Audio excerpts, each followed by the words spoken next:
All right. Hello, hello. Happy Sunday. Normally don't go live on Sundays, but we are here. All right. Hey, all. I hope everyone's having a good Sunday. Sorry, I'm trying to get set up. I normally don't go live on Sundays, but you guys already know that. Hold on. I'm going to mute this really quick and close the door so the dogs aren't in here. That way we don't have to listen to them bark. I hope everyone is having a good weekend. Be sure to say hi in the chat, like the live as you get in here. Let me know where you're from if you're new, if you've been following the channel for a while, before we jump into all of the David case stuff, because it's a lot. So just be sure to like the video, say hi to everyone in the chat. I'm glad to see you all too. Hello, hello. Oh, hubby shut the door for me. Awesome. So I don't even have to get up to do that. Let's see. All right. I'm super excited to go over the David stuff. I was not even originally following that. Like, I knew what had happened and I knew like what people were talking about, but I didn't follow like it in detail at first. And then Kristen was like, talk about the David case. You got to get onto the David case. And then so I finally ended up looking into it further, you know what I mean, like deeper into the case, and then I'm obsessed. And so yeah. So let's see, Kristen is here. I can't even believe how fast time is going. The weekend like flies by like that, right? So when you guys get in, can you guys be sure to put in the chat if you guys have followed the David case? Are you new to it? How much of you followed it? I just want to see and gauge where everyone is. I know right now we only have like 8 people in here, it's saying. So we'll see. I do want to watch this documentary that someone did that was really, really, really good on David's past, his past social media posts, a little bit, well, not a little bit. It's a good amount about his life. And it just gives you a little bit of insight to his psyche, what what's been going through his mind. I think where he was at when he was, a kid versus becoming a teen versus, where he ended up now. None of it making excuses for obviously how he is and what happened with Celeste, but it really is interesting. So I want to do a live reaction. Hey Nicole, following the David thing, but not super closely. Okay, Anna, that's fine. So we'll get into everything that happened in here in a minute. I'm just going to give everyone one more minute to get in. And then we will do a quick little rundown of the case, and then we will jump into this. We're going to do a live reaction on this documentary that I think you guys are going to end up really finding to be very interesting. Hello from Texas. Hello, hello, hello.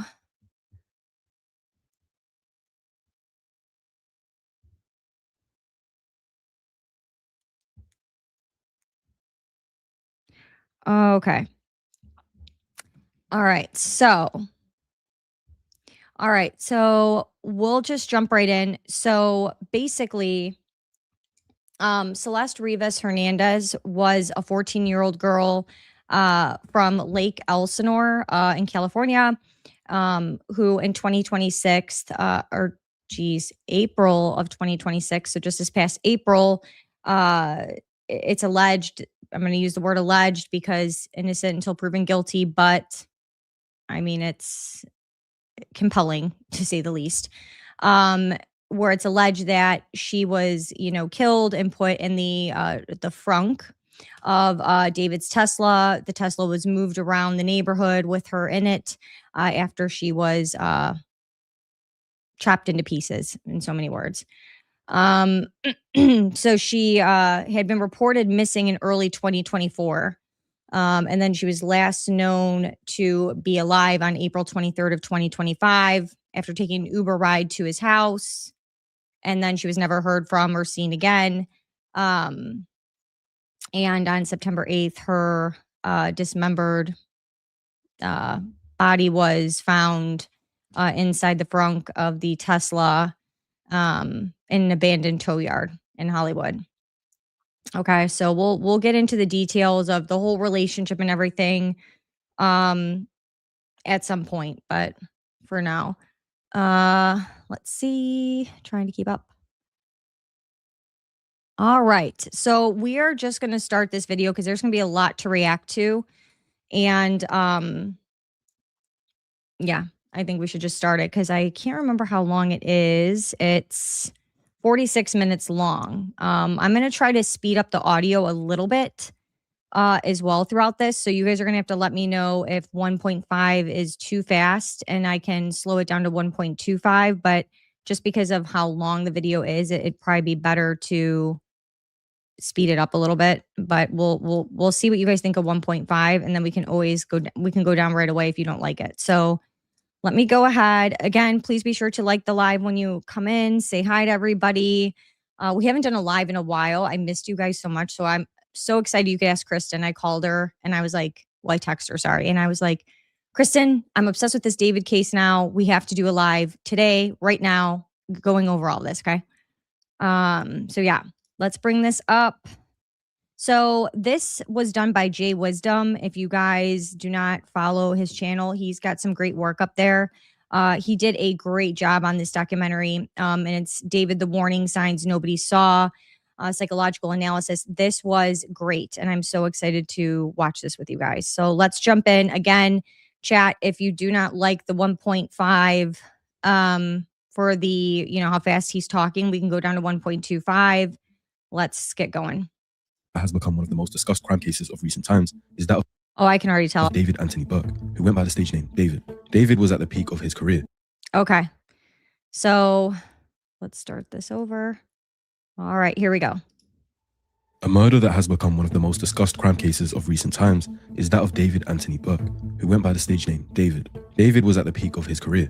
He dropped a high-charting debut album, he had millions of social media followers, and was significantly wealthy for a man only 20 years old. However, in September of 2025, detectives discovered the body of a 14-year-old girl that had been missing for months, Celeste Rivas Hernandez, in the trunk of his Tesla, decomposed, dismembered, and abandoned. And for months, people debated on whether they believed that this innocent-looking, clean-shaven young man with a melodic voice could do the things he'd been accused of.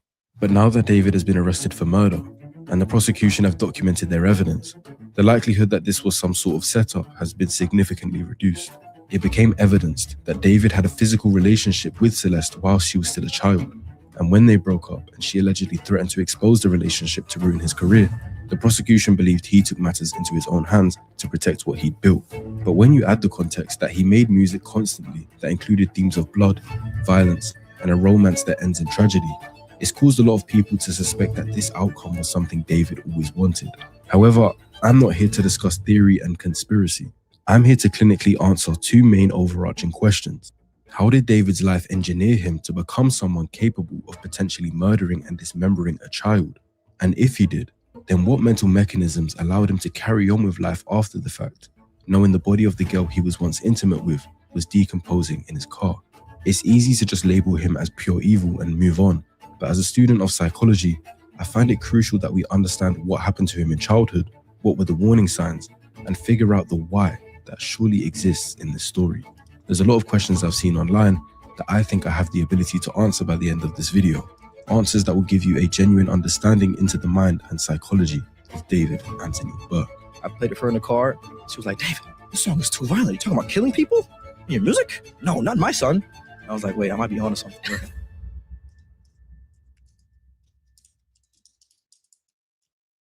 Want to lose weight without losing muscle? Factor got me there. Okay, let's see. Trying to out diet my.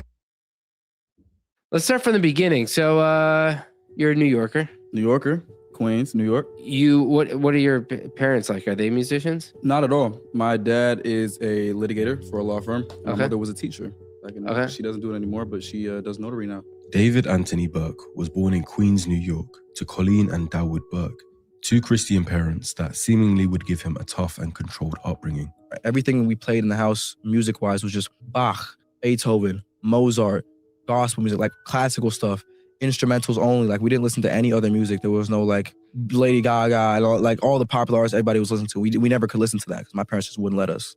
It was just like straight classical stuff. It was literally nothing. It was all gospel and like classical, Mozart, Bach, like all that type of stuff. Because my parents wanted me to be really smart. They never like talked about college or anything like that, but they always wanted me to be very intellectual, very put together, have an idea what I'm doing, but they never like listened to music like that at all. Trying to control what your kids listen to and the content they consume isn't necessarily harmful in and of itself.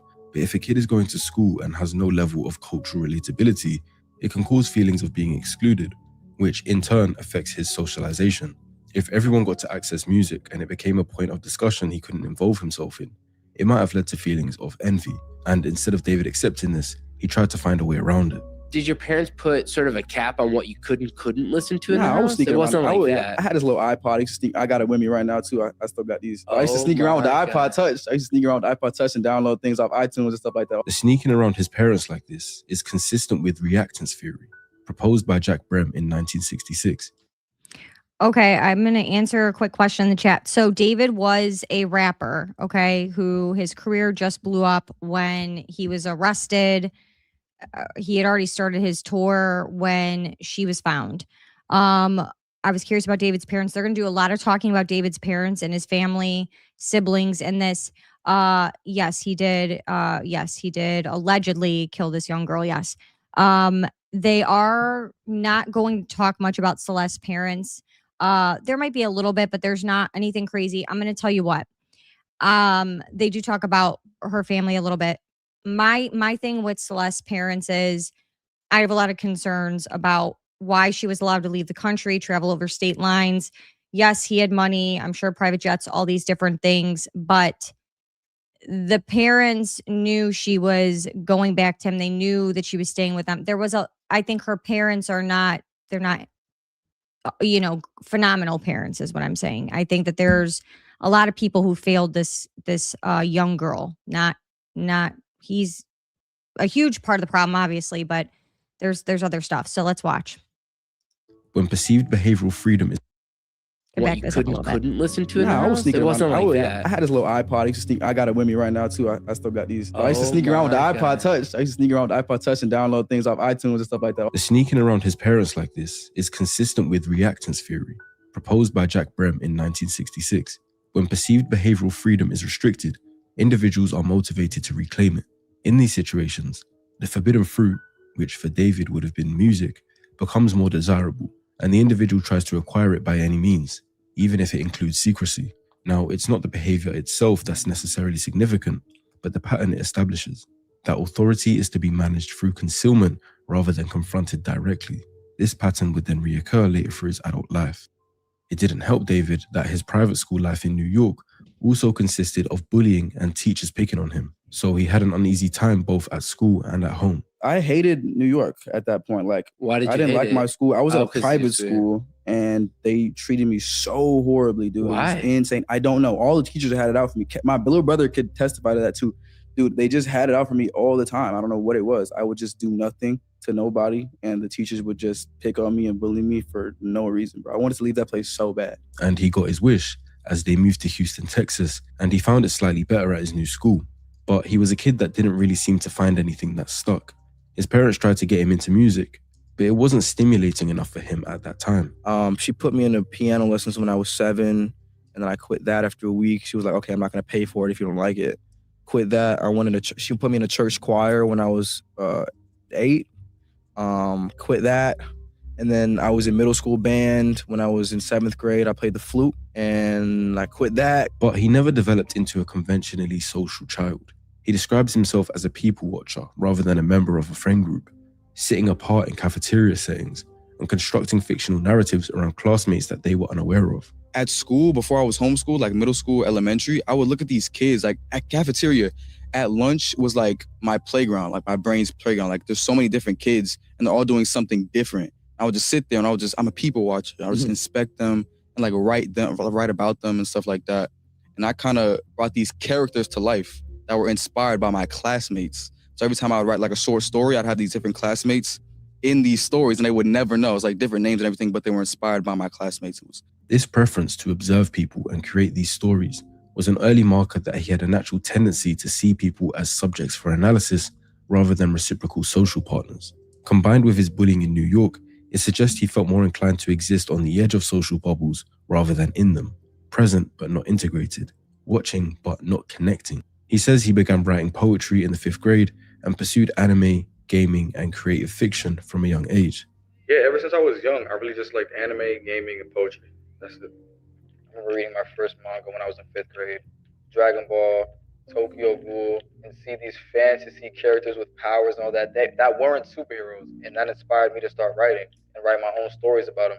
But just in case his parents couldn't give him any more reason to resent them, they took him out of public school, the only place he was getting any sort of socialization, the place where he was letting his imagination run wild, and they instead placed him on an isolated homeschool curriculum. Transitioning from public school to homeschool was tragic. The first 2 years was tragic. Tragic. I was asking to go back to school almost every day. So he's talking about being homeschooled and how he personally feels like it negatively impacted him mentally, right? Like he wanted to have this normal life of kids. Again, I'm not making excuses.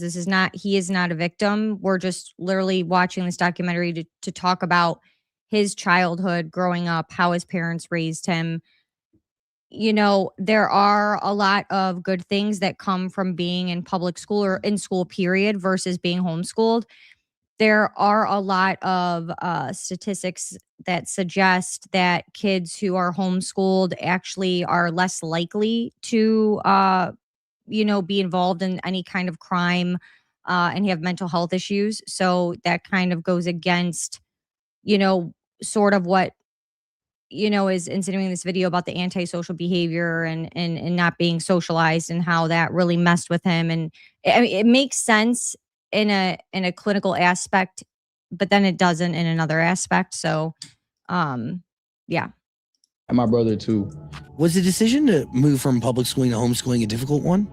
It was, and it wasn't mine, it was my parents. So there's 2 different types of homeschooling in America. There's group homeschooling, where it's parents that don't want their kids to be in public school environments, but they still want them to be in social groups. So they have you have homeschool kids that meet once a week at a specific place, and they play extracurricular activities like basketball and stuff like that, so they can socialize, and they do the work on paper. And then there's a second homeschooling where it's just strictly on computer. That's what I did.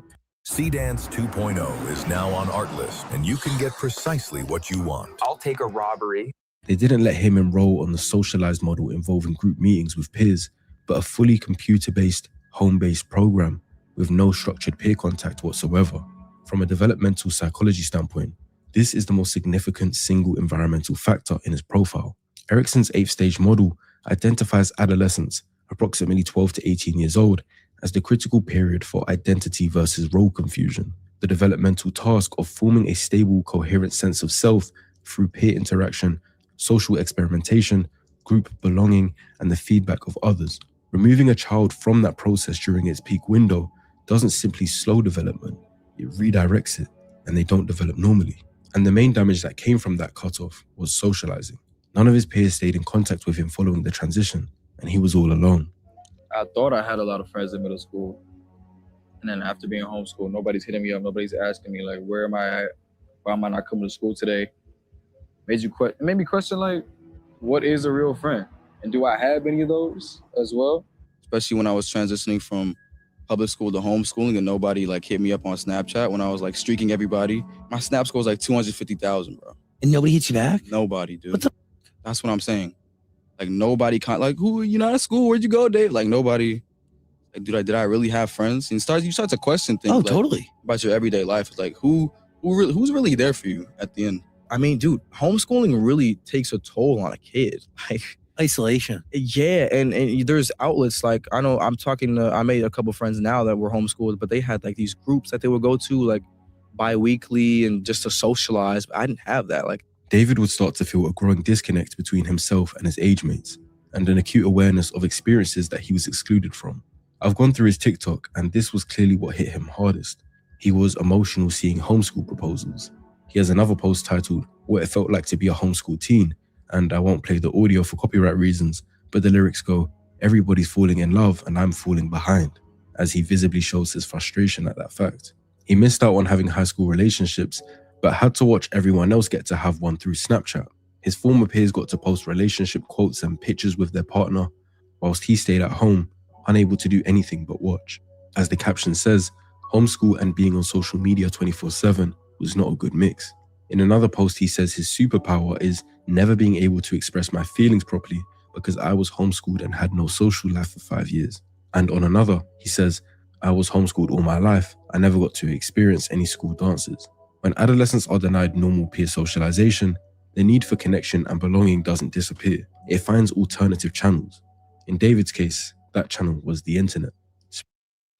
Okay, so I'm going to pause it really quick just to make this point that, again, these are not excuses for what he did, but it does speak to these are years where you're developing. In high school, you get into being in your early 20s, you're still trying to find yourself. In high school, you don't know who you are. You're starting different sports. You're experimenting with sports, being a musician. You figure out what you like, what groups you want to be involved in, what kind of people you want to hang out with.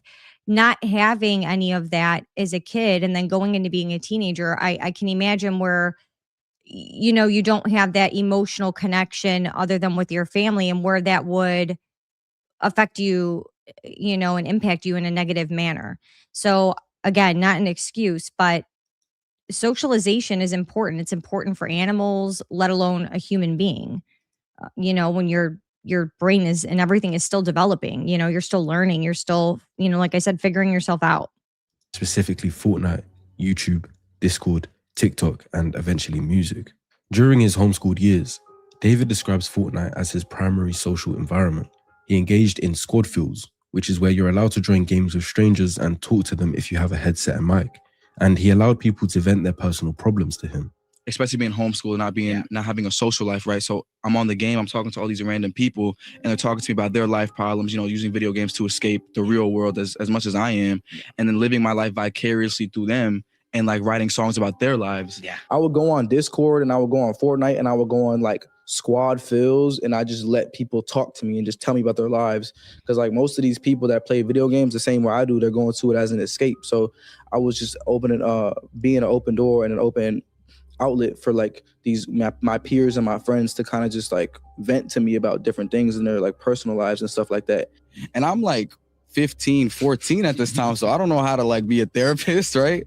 But it's like I'm taking this information and all these different people talking to me about different like problems and situations.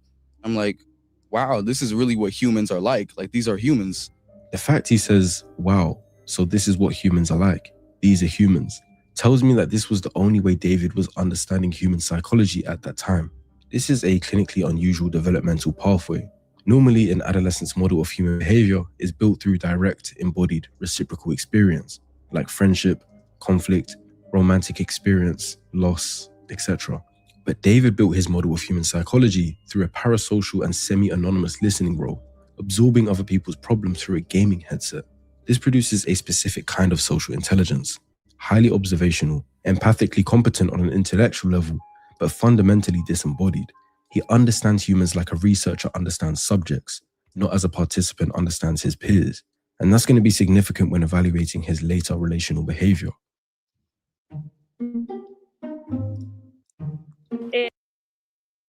Sorry, guys. He was chronic.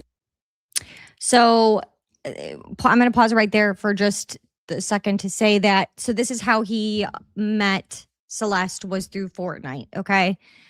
So again, he doesn't have much of a social life. He was homeschooled. And so a lot of kids, even my brother, with the video games, they make their friends on the internet. Very different, way to make friends. But I think when, like my brother was bullied at school and certain things. And so he leaned more into the gaming community. And that's how he ended up becoming, a professional. He gamed day in and day out. So, things can go right in these situations and they can go wrong. I obviously think that, as we get into this, you're going to learn how this went south for him. Online, seemingly addicted to video games, but being home alone that much allowed him to stumble across much worse vices. Later, in his own Discord server, David disclosed a sustained pattern of consuming gore content beginning at approximately 14 years old, following the accidental exposure to a cartel execution video. Gore is real-world violence and injury, fully uncensored, including death and murder, and he was discovering that and watching it repeatedly at 14 years old. He describes a progression from initial shock response to habituation, saying, "It got to the point where I don't even cringe when I see it anymore," to then developing a dissociative response, claiming he started laughing at one point, that then escalated to deliberate intentional use. I watch Gore to disconnect the part of my brain that feels empathy to the wrong things. We have something called an amygdala, which generates the brain's threat and disgust response to violence. Repeated exposure to graphic stimuli triggers habituation and desensitization. In simpler words, the threshold for what makes the brain want to cringe and look away rises because the stimulus is no longer threatening due to seeing it so much. What David describes in his Discord is consistent with this process in adolescents, whose prefrontal regulatory systems are still maturing and therefore less equipped to contextualize and contain the desensitizing effect. But what distinguishes David's disclosure from typical adolescent experimentation is that last part. He doesn't describe watching Gore for entertainment or shock value. He describes it as an emotional engineering exercise, a deliberate attempt to modify his own empathic response. This level of intentionality about emotional desensitization in a 14-year-old is far from typical and represents a significant clinical signal. This would have been a major warning sign and red flag that David was gaining the ability to care less about human life. Can you imagine? Can you imagine a kid actually saying, "I watch this to disconnect my brain from the part where I would have an emotional response to this"? That to me is sick in itself. Who would want to subject themselves to that over and over and over again, knowing he's literally saying to disconnect myself from having any empathy. There's a twistedness, and this was an accidental cartel killing that he had stumbled upon. He had seen this video and then turned around and said, "Yeah, I'm going to subject myself to this over and over and over and over again until I no longer have empathy towards this and I desensitize myself." And that's the problem with the world today. This is why so many people could watch what happened to Charlie Kirk and just like move on. I think the goal was always to desensitize people. I mean, if you think about, pre-COVID, would the reaction to what happened to Charlie Kirk have been the same as what it was? I don't think so. I think it would have been very different before, we wore the mask and took the smiles away and you took the conversation away from people. And now people don't even say hi, bye to each other, excuse me, pardon me. There's none of that. No one holds the door. It really took a lot away, in my opinion, from people treating each other with respect and so on and so forth. I mean, there's other things that obviously impacted that, but I do believe COVID changed a lot of that. And so I just can't imagine saying, "Hey, I want to desensitize myself to the point where I can watch this stuff and I have no feelings. I have no reaction." That's weird. During that same isolated period, David developed an elaborate alter ego he called Itami, a Japanese word meaning pain. I have this alter ego named Atami, which means pain in Japanese, and I'm heavily inspired by like anime and stuff like that. But that character that's in the music videos I make now was actually an idea that I had years before music even started, when I was writing my first comic book. And it was this detective that would solve his own crimes. So he was the good guy by day, and then at night he'd kind of transform into this alter ego and then commit crimes he'd solved the morning of. But Itami isn't this artistic, creative concept he's come up with. David described it in multiple interviews as a character he intended to develop into his own manga, one who was explicitly him, a detective who committed murders and then investigated them himself. Big part of that manga was an evil version of me, an agent of chaos and kind of my alter ego. And there was an evil version of myself that would kind of come out at random moments, kind of like Fight Club with Tyler Durden. And he would commit the crimes that I would have to solve as the detective. So like when I was as the detective, I'd be like solving murders that I'm committing myself. Understand that there's a difference between... Did you guys catch that? So he's talking about he's got his own characters and he's got these different alter egos. So that reminds me much of multiple personality disorder. He talks about he's got 4 different people. They're all different characters. They all do different things, and then right now he's saying, well, he, it's like what we talk about with, big pharma and stuff. They cause the problem and they also have the solution. That's what he did with this character that he made in his head, this anime character, right? It's pretty crazy. Between normal fantasy and what David's doing. We all might fantasize here and there, maybe about obtaining a certain level of wealth or driving a certain car or whatever you guys care about.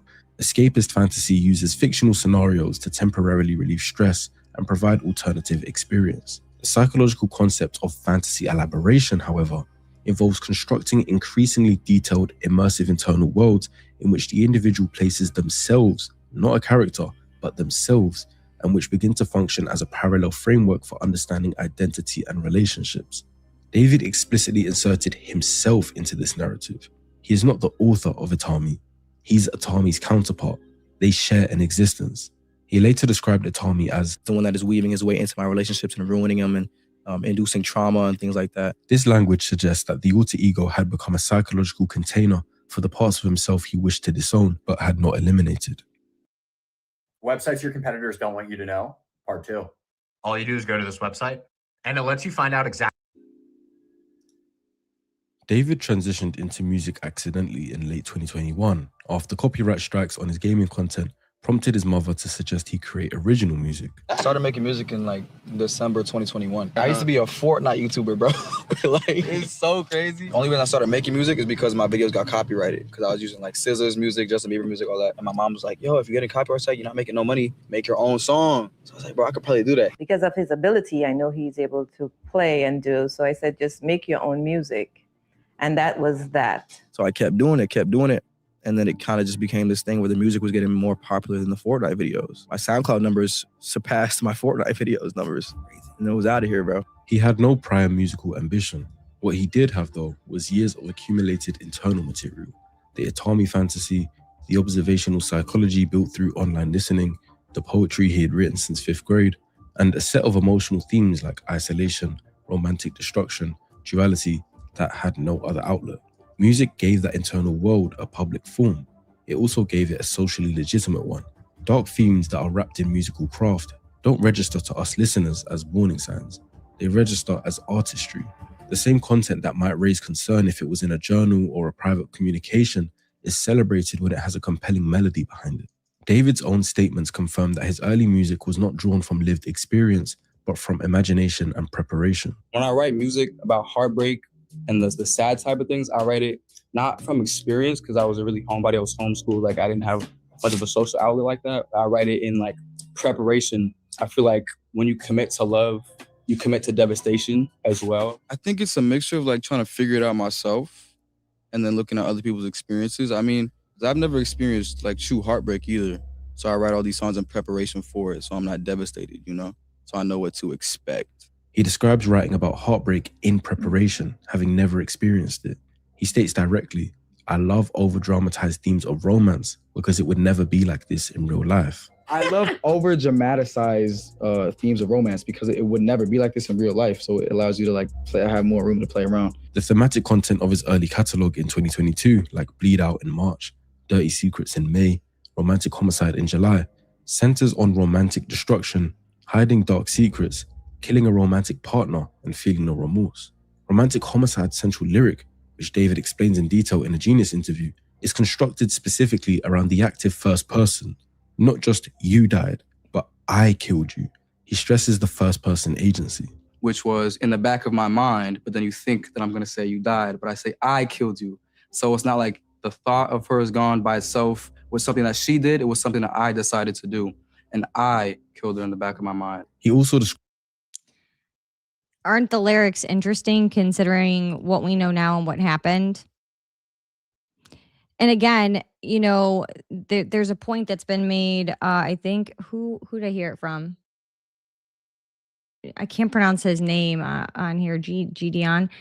He talked about the lyrics itself are creepy by themselves. Like if you spoke them, right? Like he's explaining it, like I killed you, whatever.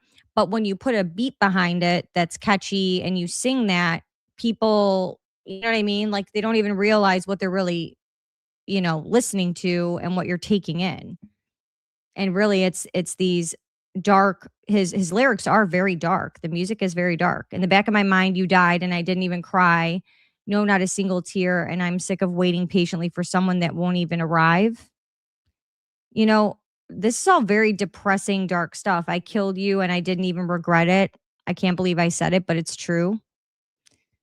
We'll continue. And then, he does this allegedly and then goes on a tour, goes and does media interviews like nothing. We'll get to that. Describes the back of my mind as the location of this act, which is precisely where he has told us that his fantasy lives. His mother's reaction to romantic homicide is very ironic, but also significant. Showed it to my mother, and she was like, that song's too violent and too sad. You're not releasing it. My son is not going to be talking about killing people in music. And I was like, I'm going to take that as a challenge, low-key. I played it for her in the car. She was like, David, this song is too violent. You're talking about killing people in your music? No, not my son. I was like, wait, I might be onto something. She identified something real in the content. He overrode her objection anyway and released it. And that song was the one that became his commercial breakthrough. The commercial success of Romantic Homicide is a pivotal moment in the psychology trajectory. David didn't receive any social correction for expressing violent romantic fantasy. He received validation, streams, a record deal with Interscope, and multi-million-dollar career momentum. I get the first email from the labels. I showed them, I'm like, all right, my mom has to hear about this now. I was like, there's no way I can sweep this under the rug. I'm getting really famous right now. And then I meet with Interscope, who I eventually signed with, and I meet on my team, Mogul Vision for management, that I signed on management. And then at that point, it was just time to push the button. From a behavioral reinforcement standpoint, this is near optimal conditioning. The behavior, which was externalizing dark fantasy through art, produced the outcome most desired by someone with his developmental history, which was belonging, recognition, status, and the experience of being known without truly being seen. Because not only did he blow up in music, but that coincided with social media fame, like TikTok, where he got tons of engagement. But looking back on that, those fans were engaging with someone who wasn't even their true self, and who never took the mask off. I got me as the artist, David, D4VD, Itami, which is the antagonist. He was the blindfold. My gaming character is coming soon. He is like the one that's super tech savvy and stuff like that. And then my social media persona, which is also being built out as we speak. And that's the 4. He constructed an entire identity architecture around himself with those 4 defined personas: David the artist, Itami the antagonist, a gaming persona, and a social media persona, none of which were David Anthony Burke. The actual self was not among them. What researchers describe as identity diffusion, where the boundary between constructed persona and authentic self becomes genuinely unclear, appears to be happening here. The masks were not open. So he created all these different personas, and what they're basically talking about is he had no real sense of self in who he is, because he has all these different personalities that he's named. They each have different front-facing characteristics. So like someone who is like the singer who can go out and do interviews on the album and all this stuff. And then you have somebody who is like the gamer and, into the comic book stuff. And then you have this person, you know what I mean? So David really didn't have, he did not know who he really was. He had these 4 personas, and depending on the situation he was in, he morphed into whoever he needed to be. So almost like a chameleon, sort of. Which, again, it brings me back to multiple personality disorder, because that's what they do. They have their different personalities. They identify with each one, and they go in and out depending on who they feel in that moment they need to be. Does that make sense? And so I think there's some deep rooted mental problems here. Obviously, in order to do what he did to this girl, you have to be really sick. But aside from that, I think there was separate issues as well, if that makes sense. You bet his mom likes his money. Well, he's not going to have anything by the time he's done paying this attorney. So there ain't nothing to be had, because for those of you that don't realize this, he just went on his first world tour when he got caught up and found out for this. So they gave him a $3 million advance when the album and everything was dropping all this stuff. Which is how he was paying this $20,000 a month rent in Hollywood in this house. He might have made maybe 4 million, 5 million so far, based on where he ended up before he had to give it up because he got arrested. So keep that in mind. mommy and daddy ain't going to have any money because they're all this is going to this top of the line attorney he has. Overlaid on a stable self, they may have become the primary mode of self-experience. So David from early on learned how to switch between characters. In private, he could be this antisocial kid with dark fantasies. In interviews, he could sound smart and sophisticated. And on TikTok, he could do his best to be relatable and goofy to his audience. That ability to switch became something that we now potentially know might have helped him deal with the consequences of his future actions. According to prosecution documents, David and Celeste Rivas Hernandez first made contact online in January 2022 when she was 11 years old and he was 16. This reportedly happened on Fortnite, which would be consistent with how David got his social interaction when he was homeschooled. The prosecution documents confirm a physical relationship began in November 2023 when Celeste was 13 and David was 18. So they knew each other online for almost 2 years before ever becoming intimate. This is purely my opinion based on available context and evidence, but I don't believe David sought out Celeste in a predatory form, looking for a minor specifically because that's what physically attracted him. The fact he was only 16 at the time and was being homeschooled makes it completely plausible that the relationship began as some kind of intense online companionship, where he was just happy to talk to someone, with age not being one of his concerns. I believe they started off as friends who confided in each other, made jokes, and wasn't started off in any inappropriate nature. What changed it is the question. So I don't know how I feel there. I mean, come on, an 11-year-old. I do agree that him being homeschooled, him not having any of these experiences, you go online, you're making friends, whatever, but you're 16 and you're talking to an 11-year-old. I mean, I can't even imagine being 16 and being like, hey, yeah, I probably have something in common with an 11-year-old. I don't know. I think there's, like I said, I think there's multi layers here, and I think there's a lot going on here. But to say maybe he didn't seek her out for her age, but after that, yeah, I think he did. And I still think there's something psychologically wrong with somebody at 16 who would be attracted to an 11-year-old. You're about to, start driving, and this person at 11 years old, you're very too childlike still. The evidence that the prosecution are bringing forward documents a pattern that David was grooming Celeste in stages that got gradually more intense. The first I relate it to like having a sibling, right? A lot of us, I think, are siblings. A good amount of people, you're usually a couple years apart. So like between me and my one brother, it's like 4 years. You know what I mean? Like he was annoying to me, so why on earth would I even want, you know what I mean? I think of it like that. It's different, but I think the concept is the same. The first thing he did was make her feel special. He released a romantic homicide music video on Celeste's birthday. He then recorded a song titled Celeste in December 2023, expressing deep personal obsession, and he continually maintained her presence in his Discord server. The song Celeste references the girl with my name tattooed on her chest, a detail that subsequently materialized in reality when Celeste had his name tattooed on her finger and shared it in the Discord server in July 2024. He also never publicly posted her on social media, but would post pictures where she's present but not identifiable, or captioning posts referencing having a girlfriend to show his fans he was in a relationship, which gave his romantic music credibility. Another thing he did was use financial control. Prosecution documents confirmed that after Celeste's parents removed her phone from her in February 2024, David drove to Lake Elsinore, where she lives, and paid a classmate $1,000 to provide Celeste with a new phone he had purchased so that they could maintain contact. This was done after law enforcement had directly informed him that she was a 13-year-old runaway. Despite her parents and law enforcement trying to stop David from connecting with her, he chose to go around them anyway. He then isolated her from her family and support system. There's debate on whether Celeste had the best home life in the first place, but David definitely capitalized on that and took advantage of her vulnerability. Throughout 2024, the prosecution documents confirmed that Celeste spent significant time at David's Hollywood Hills residence, accompanied him to Las Vegas, London, and Texas, and was repeatedly reported missing by her family. This pattern of running away is consistent with successful grooming. The victim's primary attachment has been displaced towards the perpetrator. David had become the new safe place in her eyes, which is really sad to think about in hindsight. Another thing David desired was surveillance and control. It could be for humor purposes, so take it as context rather than fact. But in January 2024, after they'd started a physical relationship, he posted TikTok with the text on the screen implying a partner telling him that she will swallow an AirTag so he gets to know her every move. It seems playful on the surface, but with the context we have, he's describing a desire for a constant location surveillance over a minor.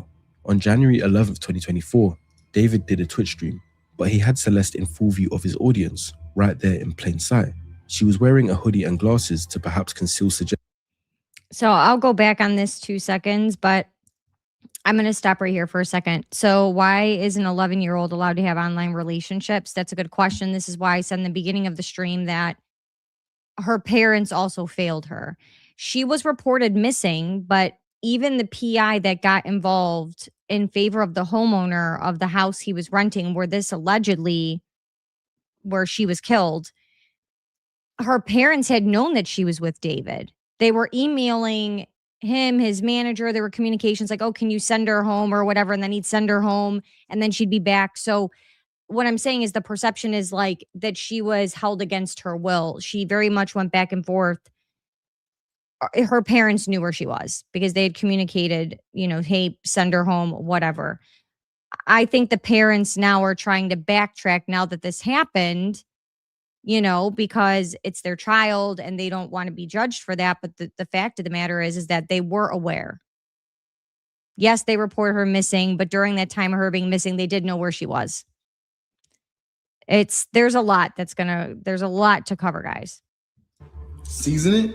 It's already seasoned, bro. It's Alfredo. I'm yet to find the full stream, but something gets said beforehand, and the comments start saying things like, pray for his career, chat. You're done for, bro. Nah, you going on the Epstein list. There's no escaping this, bro. Caught you in 4K. All messages that allude to the chat realizing that David is allegedly. David reads these comments out loud and questions Celeste. Are we done? To which Celeste says, we need to delete this. Pray for his career, chat. Are we done? Are we We need to delete this. Are we Maz, can we delete all VODs? And then as soon as the stream ends, delete the stream too? Can we delete anything? You done for, bro? Y'all are not done? Now you gonna Epstein? Yo, wait. You see the instant panic in David because he's tried to keep this relationship a secret, and this was the closest he'd gotten to being exposed. The chat continues with David and Celeste Island trip and David Epstein flight list. But something else gets said, and David puts his hand firmly on Celeste's shoulder and says, I media trained you. To which she replies, no, you didn't. I personally don't. Yo, I media trained you. No, you didn't. He says that's controversial, and she questions him with something that almost exposed his secret to the world. That's controversial. It's controversial of kids.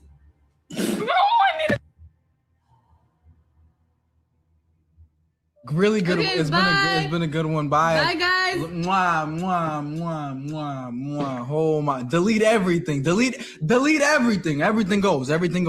She seemingly regrets saying it straight away, and David ends the stream. You can tell that when she said that, she immediately regretted it. And I think that she knew what she was saying, but I think she didn't really, you know what I mean?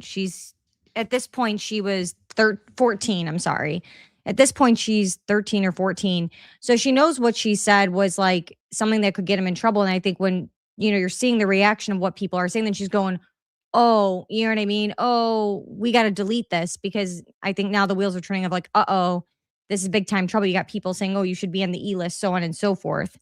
But again, she's back and forth with this guy. So. Of course, I have to preface that streaming clips get taken out of context all the time. What we don't know is what was actually said beforehand, and the chat could have been referencing something completely different. But what we do know is that David was making attempts to media train Celeste, in his own words. Due to him understanding what he was doing was wrong, this is an attempt at power control, because by giving her instructions on how to act, she's molded to become more obedient. It's crazy that this Twitch stream is almost a mirror of what the prosecution are alleging David did to Celeste over a year later. When he was on the verge of getting exposed, he tells his mods to delete everything, to physically discard of the evidence so that no one can find out the truth. He did what he needed to maintain control over the narrative, and panics when there's a risk of the mask slipping. Prosecution documents state that Celeste and David broke up in November 2024, though text messages confirm a continued contact through to at least March 2025. The documented text exchanges describe Celeste growing distress at the nature of their relationship. She messaged, according to prosecution filings, "All we do is have sex and just hang out, man. I want more than that for myself." If you notice, the prosecution frames this as evidence of David's manipulation. This is because of the context that is supposedly surrounding this message. The prosecution's argument is that David had deliberately led her to believe that they had some sort of future together, that she was his girlfriend, his partner, someone he was building something with, specifically in order to maintain physical access to her and her silence. She was emotionally invested in a future I don't think he actually planned to give her. Now, before we proceed, I have to reiterate, because I know how soft the YouTube guidelines are when it comes to active cases and demonetization, but David is only alleged to have murdered Celeste Rivas Hernandez and has pleaded not guilty. So take what I say next as opinion, as rumors, as theory, but not fact, because his behavior over 2025, if not guilty of the murder, just looks like normal behavior. But that's also the problem if he is guilty, because only a psychopath could do what's been done to Celeste and go about life as normal. On the night of April 20. So now they're going to kind of go over that. Well, not kind of. They're going to go over, he's going to go over rather, the timeline of events now of what happened to Celeste, what they're alleging happened to Celeste, what they are based on her being found, decomposition, certain things, the timeline they are giving now for what happened to Celeste. Okay.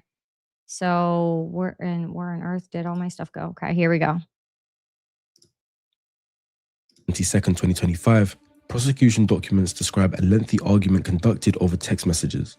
Celeste had become aware of David's relationships with other women. Although they supposedly weren't in a relationship anymore, this triggered Celeste, and she threatened to expose their relationship publicly and destroy his music career. His debut studio album, Withered, was scheduled for release April 25th, 2025, so 3 days later.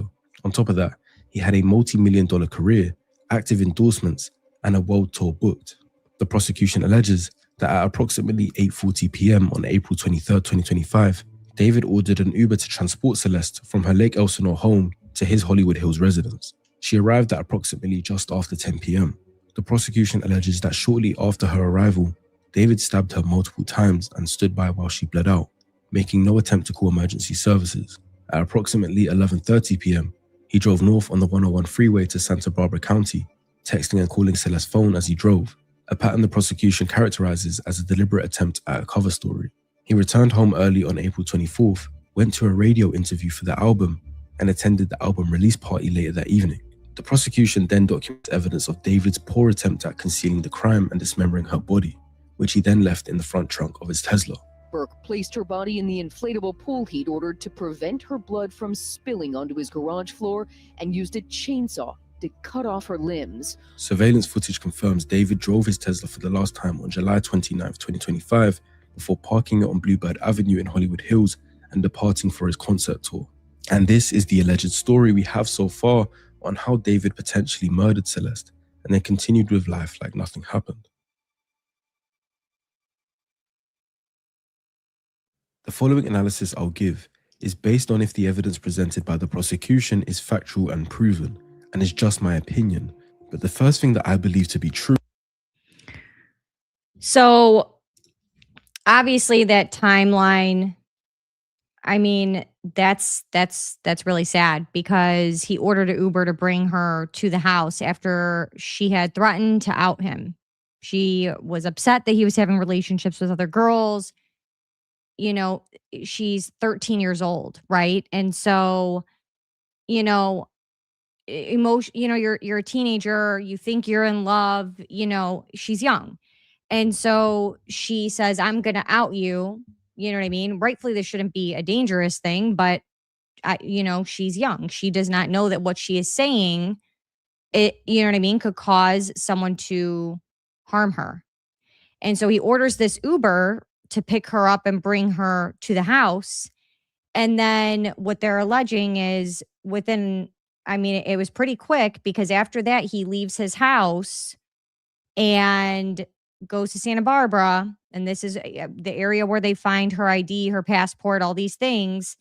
And he's like, oh, well, where are you? I'm waiting on you. Well, he really doesn't think about things before he said anything, because Uber documents when they drop you off. That, you know what I mean? All this, especially if it's a Tesla or if it's some kind of smart car. Come on now. I mean, And I guarantee you there's proof that she was dropped off somewhere along the line. And so I don't think he really thought that through. And then the next day comes back and he goes about, doing his interview regarding his music and everything else. So how do you go and do that to someone the night before and then you just business as usual the next morning? That's crazy. Did he indeed have a driver's license? I'm sure he had a driver's license, but he had money and she lived an hour and a half away. So he just sent an Uber to go get her. She had no idea there was actual consequences. No, she didn't. She was too young to really realize what she was actually dealing with. True is that David demonstrates a dark triad personality. The dark triad is a mix of 3 personality constructs: narcissism, Machiavellianism, and psychopathy, identified in psychological literature as co-occurring and collectively associated with manipulative, exploitative, and callous interpersonal behavior. And I believe all 3 appear relevant to David's documented behavioral profile. Narcissistic personality disorder, or NPD, is characterized by grandiosity, a persistent need for admiration, entitlement, and a lack of genuine empathy. Subclinical narcissistic traits, which don't meet the full diagnostic threshold but are clinically meaningful, are observable in David's behavior across multiple domains. The construction of an elaborate multi-persona identity architecture, the use of a child as a participant in his artistic and fantasy world, the apparent expectation that normal rules, including the laws, didn't apply to him, and the documented use of financial resources to purchase compliance from multiple parties, like Celeste's classmates and potentially others, rather than just accepting social or legal constraints. He continued pursuit of Celeste after direct law enforcement contact, despite being explicitly told that she was a 13-year-old runaway, which just demonstrates how important he thought he was. Narcissistic individuals frequently exhibit a belief that ordinary legal and social constraints are obstacles that apply to others, but not them. Hi there. Would you like to receive a gift? I'm a missionary for the... I definitely think narcissism is a for sure here. I think that's a given, right? Sorry, but she was living in the Hollywood Hills area. I was just house sitting my cousins up there. Yeah. So he was renting a house in the Hollywood Hills area for, I think it was somewhere between $15,000 to $20,000 a month in rent. He was. She was from Lake Eleanor. Refers to a strategic, manipulative orientation towards interpersonal relationships. In simpler terms, using others as instruments towards personal goals, maintaining multiple social presentations simultaneously, and planning several steps ahead in your devious plans. David's documented behavior across the 2022 to 2025 period is consistent with this profile. The staged disclosure of his relationship that was sufficient to lend his music credibility, but not enough to expose it, the financial management of witnesses, the claimed media training of a minor to manage his public perception, and the fake name he used on the Amazon purchases when trying to cover his murder trail. Psychopathy is characterized by reduced fear response, diminished empathy, shallow affect, and the capacity to engage in harmful behavior without the guilt and anxiety that normally regulates such behavior in normal individuals. What's actually happening in the brain is reduced amygdala reactivity, meaning the internal alarm system that makes violence psychologically hard to deal with is significantly reduced. David's deliberate desensitization program beginning at 14, his awareness of this process, saying, "I watch God to desensitize the part of my brain that feels empathy to the wrong things," and his ability, if the allegations are accurate, to attend a radio interview and album release party within hours of the alleged murder, are all consistent with elevated psychopathic traits. The prosecution's timeline describes someone who moved through the alleged crime and its immediate aftermath in a goal-directed, organized manner, without visible emotional disruption to his public functioning. He saw the murder and the cleanup as a task to get out the way, rather than a major disturbance to his life. It's important to note that psychopathy exists on a continuum. High psychopathic traits do not predict violence on their own. They represent a reduction in the internal constraints that make violence improbable for most people. You can definitely have psychopathic traits and go through life without killing anyone. But if you had to, or if you believed you had to, it wouldn't be hard for you to mentally process.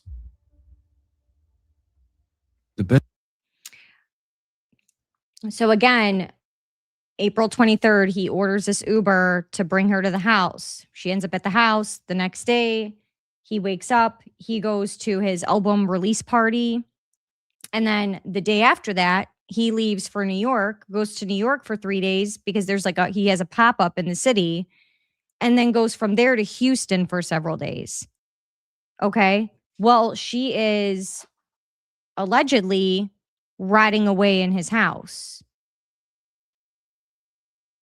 Okay. So think about that. And he's doing all these different interviews and on podcasts, and everything is just business as usual. Not even thinking about, like, doesn't even care that she's still at the house. Best way I see fit to analyzing the rest of his psychology is by answering some common questions surrounding the case. The first is, was David born with psychopathic traits, or did the environment shape him like this? The evidence doesn't support a simple nature or nurture answer, and the research literature on psychopathy doesn't even need one. Studies on antisocial personality disorder, which is the more official diagnosis with traits similar to psychopathy, have found that genetic predisposition is a real factor, but it's not determinative, meaning genes do play some part, but it needs more than that. What the developmental history suggests is that David likely had some dispositional features like his elevated sensation seeking, a reduced fear response, a natural tendency towards social observation over social participation that interacted with a profoundly adverse developmental environment. The isolation he experienced in homeschooling removed the social components that normally regulate and redirect dark impulses in adolescence, such as peer feedback, mentorship, romantic experience within age-appropriate contexts, and the reality testing that comes from genuine reciprocal relationships. Basically, when you're in school and you're weird, people are going to tell you you're weird, and they're not going to be friends with you, and that's going to cause you to not be weird. The gore consumption, the fantasy elaboration, and the emotional desensitization program didn't occur despite his isolation. They occurred, most likely, because of it. Any genetic psychopathy predisposition might have stayed more muted in a more socially connected environment, but David was given 5 years of uninterrupted space in which to develop it without correction. The next question is, if many children experience homeschooling, many children watch gore, and many children watch anime, and they don't become violent, then why was David different? The answer is not any single factor, but the specific combination and timing of factors, and the absence of mitigating ones. 3 elements distinguish David's profile from the general population of adolescents who share some of his experiences. First, the duration and completeness of his social isolation was extreme. Not partial homeschooling with peer contact, but 5 years of near total isolation during the precise developmental window where identity and empathy are formed through reciprocal relationship. Fair enough if they let him go to some sports clubs and he got to meet people weekly, but he was completely alone. Second, his response to that isolation was not passive, but active, as he built an increasingly elaborate internal fantasy world in which violent romantic narratives were central, and he deliberately used that period to pursue desensitization by watching gore videos. Third, and perhaps most critically, nothing corrected the trajectory. There were no peer relationships to provide reality feedback. There were no teachers or mentors who intervened. When his dark material reached the public, it was celebrated. When law enforcement contacted him directly about a 13-year-old runaway, he found a way around their intervention. The system of natural corrections that normally checks and redirects deviant development failed at every point. Another question is, with his fantasies and music content, So I'm going to pause right there and say this. So what he was discussing was, in real life, when kids go to school and they socialize, right? And let's say they have a weird habit. I don't know. Let's just say, like, you're picking your nose, okay? And you're eating it, whatever.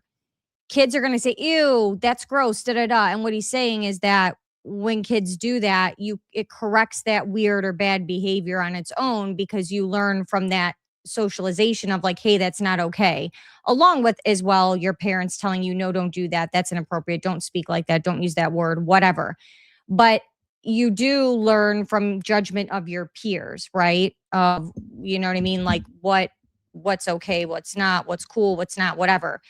And that having, him not having that, then you just being weird is just like, it's just normal to you. It's not weird. You know what I'm saying?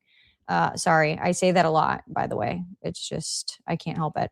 Everyone has their thing. I just, their words that, or their sayings and words that they like. That's just, I guess, mine. David always have a lust for murder, or did circumstance just cause him to kill in that moment?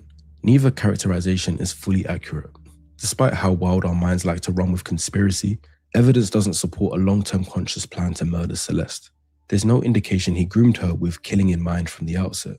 What the evidence does support is a sustained internal world in which romantic relationships and fatal violence were thematically intertwined, in which he had deliberately engineered his own emotional desensitization to that violence, and in which he had repeatedly rehearsed, through his music videos, through lyrics, fantasy, and alter ego construction, the psychological experience of killing a partner and feeling nothing. Whether or not he consciously intended to kill Celeste, he had spent years building the psychological infrastructure that made it executable.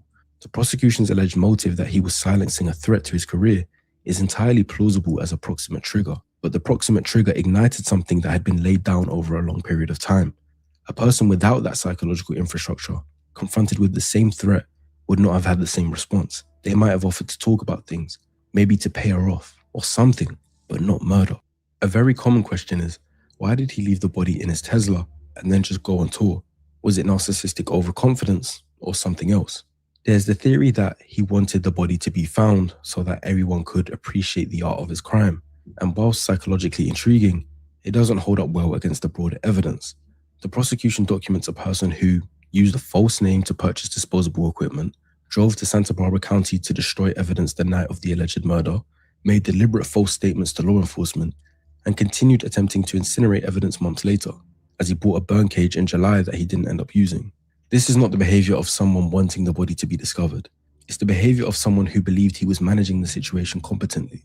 The most clinically consistent explanation is indeed narcissistic overconfidence. This I still am trying to figure out why he would hold on, like why he would just move the Tesla around the neighborhood and not get rid. Like, you got rid of the IDs, you got rid of the passport.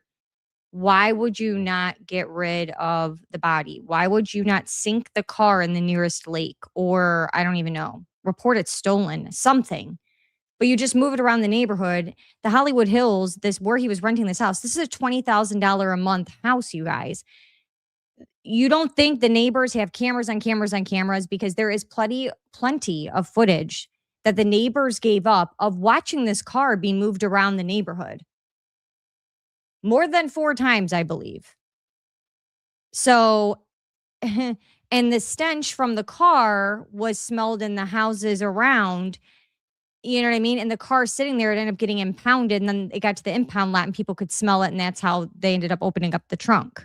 Frunk. I'm sorry. It's, you know, which we'll look at what a frunk looks like and why she had to be made up to be in several pieces, because there's the only way to make her fit, which is disgusting. A well-documented feature of individuals who combine high narcissistic and psychopathic traits.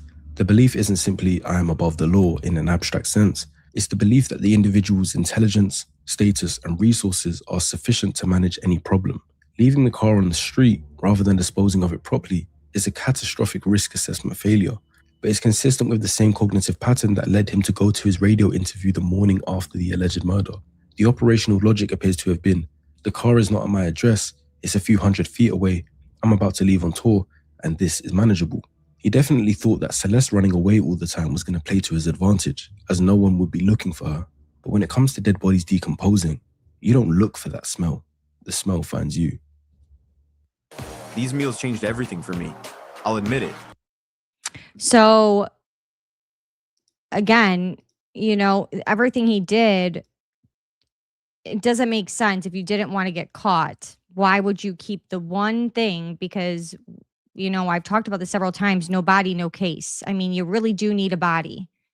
Now, the one thing I think that's going to make this difficult is the level of decomposition that has taken place by the time they found her was so bad to where proving what actually killed her is a problem. Proving, you know, an exact date, they can get a good idea, but exact date, you know, I think they did that based off of like lack of, you know, the phone being used after she ended up at the house, all that stuff. But there's rumors that, you know, she was, you know, pregnant, and I heard that's because she was texting people and talking about being pregnant, but proving that with the decomposition is a challenge. There's lots of challenges here when it comes to the forensic aspect of it, because of the level of decomposition that took place in several months. Okay, if she died in April and she wasn't found until July in the heat in the trunk, you can imagine. Fascinating to me, especially when watching through all of his TikTok videos following the proposed date of the alleged murder, is what allowed him to continue functioning normally after the fact. Several interacting psychological mechanisms are relevant here. The first is the reduced guilt and anxiety response associated with elevated psychopathic traits. The internal system that makes violent acts psychologically disabling for most people was, in David's case, already significantly reduced through years of deliberate desensitization. The second is compartmentalization, a defense mechanism in which an individual maintains separate psychological areas that don't interact, allowing normal social functioning to continue in one area while extreme events are contained in another. The third is the role of his persona architecture. David had spent years living between constructed identities, none of which were his actual self. Switching to David the artist for a radio interview was not a performance grafted onto a traumatized person. It was, by that point, his default public mode of existence. He was the psychopathic and cold version of himself that night, and switched his persona to David the artist by the following morning. Finally, if the prosecution's characterization of the alleged murder as an act to silence Celeste is accurate, then there was no emotional conflict to suppress. The act achieved its objective. The threat was eliminated. For someone with the psychological profile described in this video, David saw this more as completing a task rather than being horrified at what he'd done. So it wasn't that deep to him, and that's why there were no signs, at least publicly, of breakdown or panic. Now, the final two are significantly important to many of you watching. Firstly, was David an actual pedo that would have pursued other underage girls, or was Celeste's age just incidental to timing? The evidence doesn't actually support primary pedophilic orientation as the dominant motivation, as I addressed earlier. However, the pattern of seeking a relationship with someone significantly younger, from an unstable home, and therefore highly susceptible to the power dynamic he preferred, is unlikely to be entirely incidental.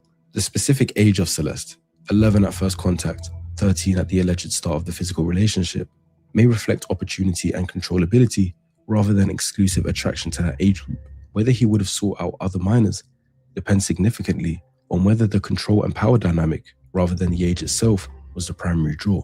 The evidence leans towards him just preferring the control aspect, which suggests that his targets might have included adult women in vulnerable circumstances just as much as minors specifically. In simple terms, I don't believe he cares if it's an adult or a minor, just so as long as he can control them. And the final question, if not caught for this alleged murder, would David have killed again? On the available evidence, a second murder was not inevitable, but the risk profile wasn't low. The alleged murder, if accurately characterized by the prosecution, was carried out to eliminate a specific threat to a specific goal, which was protecting his career. This is different from the profile of a serial killer driven by compulsion or escalating fantasy fulfillment, like Ted Bundy, Jeffrey Dahmer, and the BTK killer. However, the post-alleged murder behavior described in prosecution documents, the methodical dismemberment, the ongoing attempts to destroy evidence, the continued public functioning, is consistent with someone who didn't experience sufficient psychological cost from the act to be deterred from repeating it under similar circumstances. If the career threat had risen again with another person in a position to expose damaging information, the psychological barriers to a similar response would have been lower the second time, not higher. Basically, if the same situation repeated itself with another girl like Celeste, David would just say, "It worked the first time, so I'll do it again." But I don't believe he'd go around his life trying to find people to murder. So, how do we summarize? David Anthony Burke's trajectory is not the product of a single cause, and it doesn't follow the profile of someone who is always going to commit a violent crime. It follows the I'm going to pause it right there. I want to know what you guys think. How many of you guys think that this started as him looking for an 11-year-old? Do you think he was literally targeting young girls? Do you think that his relationship with Celeste started out as, just like an online, they're all hanging out, and that was like the gateway to it? Or do you think that it was very intentional? Let me know what you guys think, and then we'll finish the video.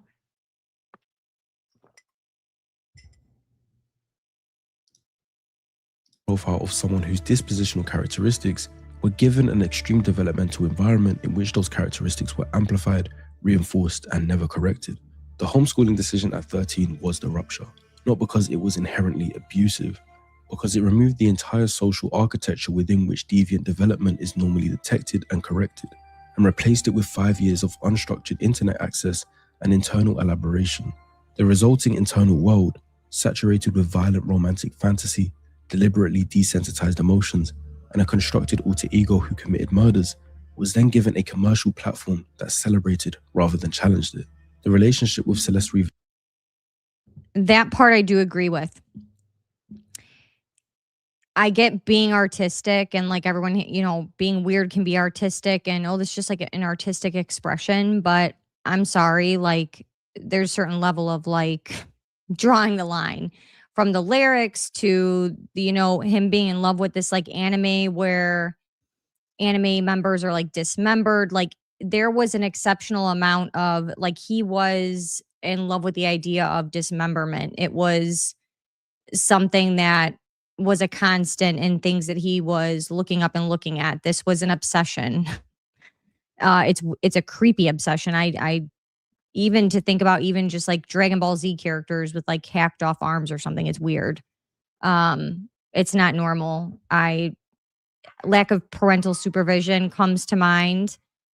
From her parents, from his parents.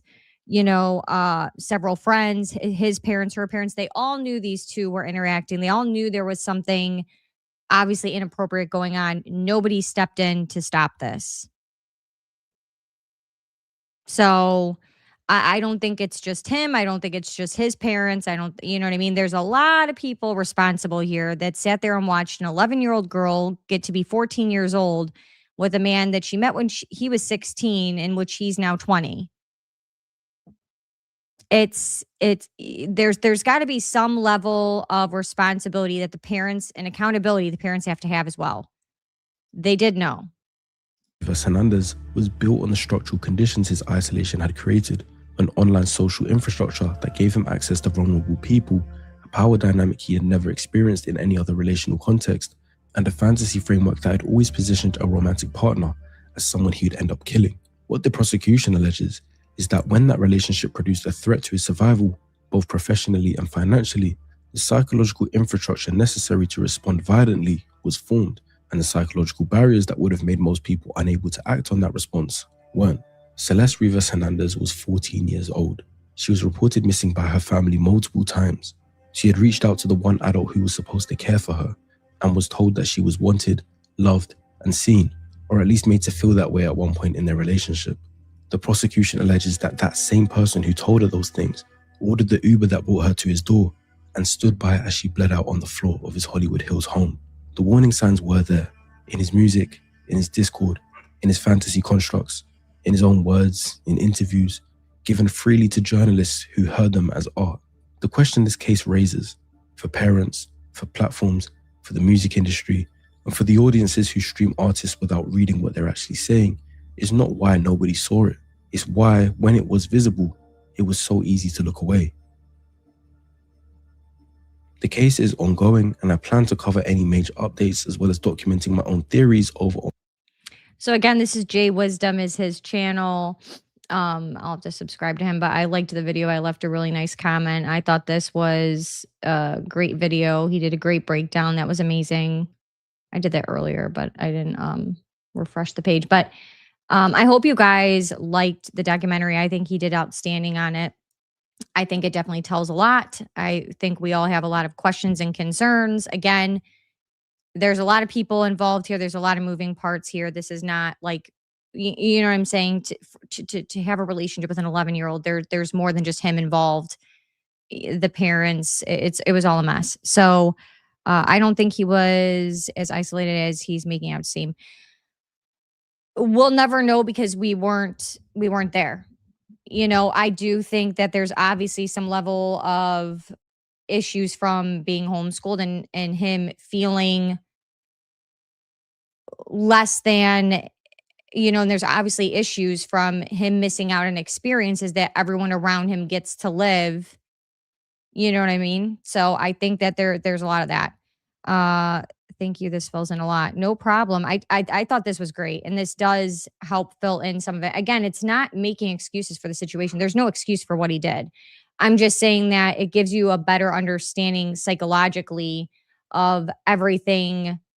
I mean, this is years in the making. This isn't like he just did this, last year. And, there's obviously been issues for many years, and so I just think it goes to show, psychologically how sick people can be. And there are warning signs that lead up to this. There are things you know, you can't tell me that he's sitting here making all these TikToks about being homeschooled and missing out on all these opportunities and prom and so on and so forth. And his parents didn't know he felt that way. He said, I was begging them to go back to school. I wanted to go back to school. I wanted to have friends. My friends, you know, weren't contacting me anymore because I wasn't in school.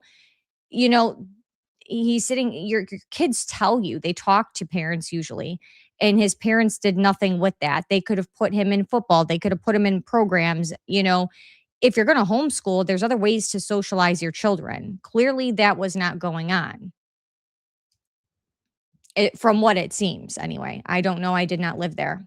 So the other thing I want to show you guys is Nancy Grace did a video the other day.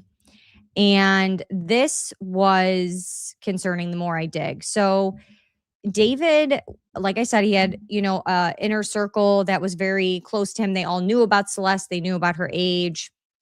Some of them are saying that they didn't. You could tell when he met this girl, she was 11. I mean, she did not by any means, you know, obviously the video that you guys saw where she talks about R-ing kids, where he's like, delete everything. To me, she looked more of it like a, you know, starting to look like a teenager there, but also she had the hood up and the glasses, whatever.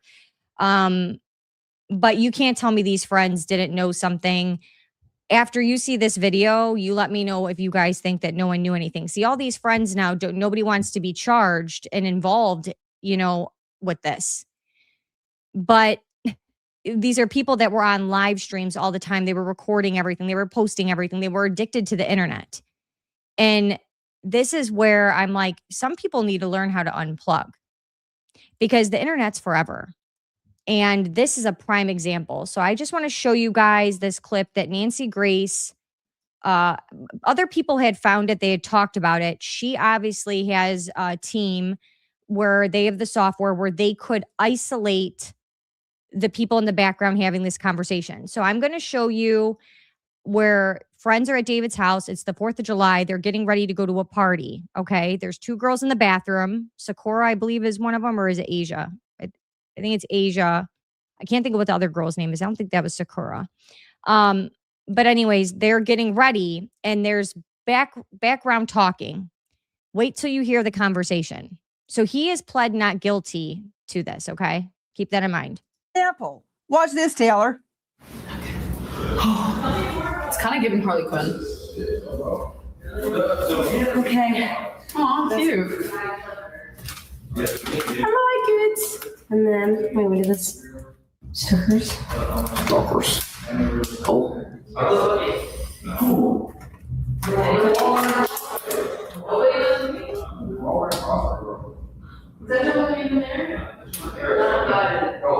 Has a nose. Where's the body glitter? We go to the USA now. Where's the body glitter from Claire's? Bro, body glitter from Claire's.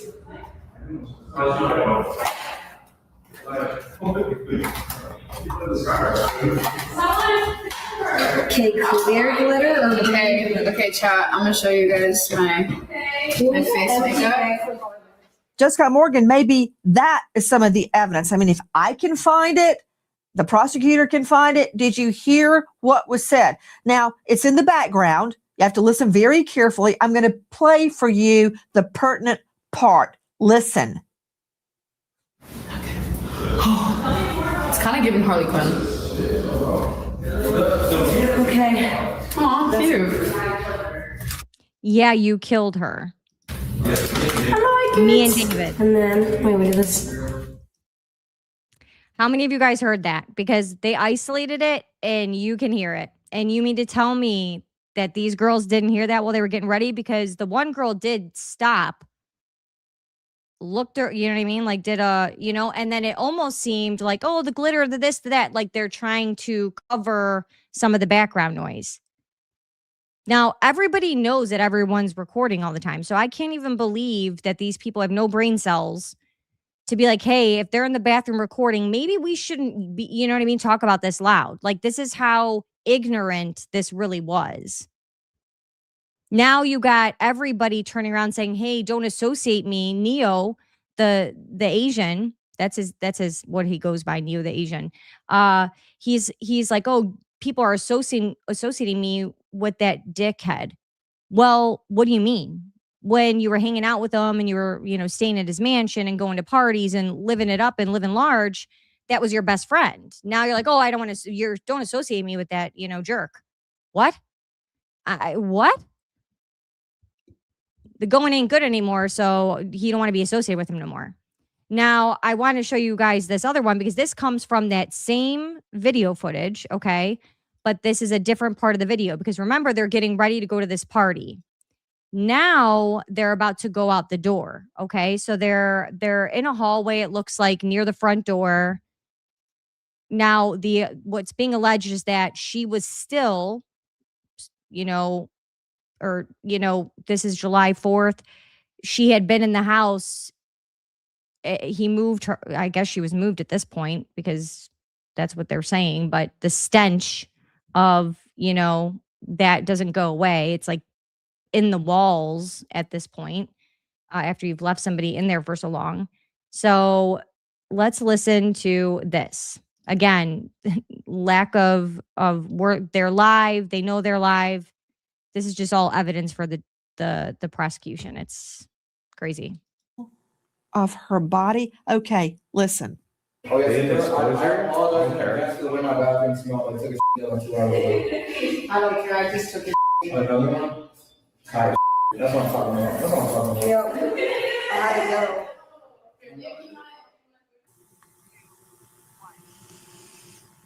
When I found.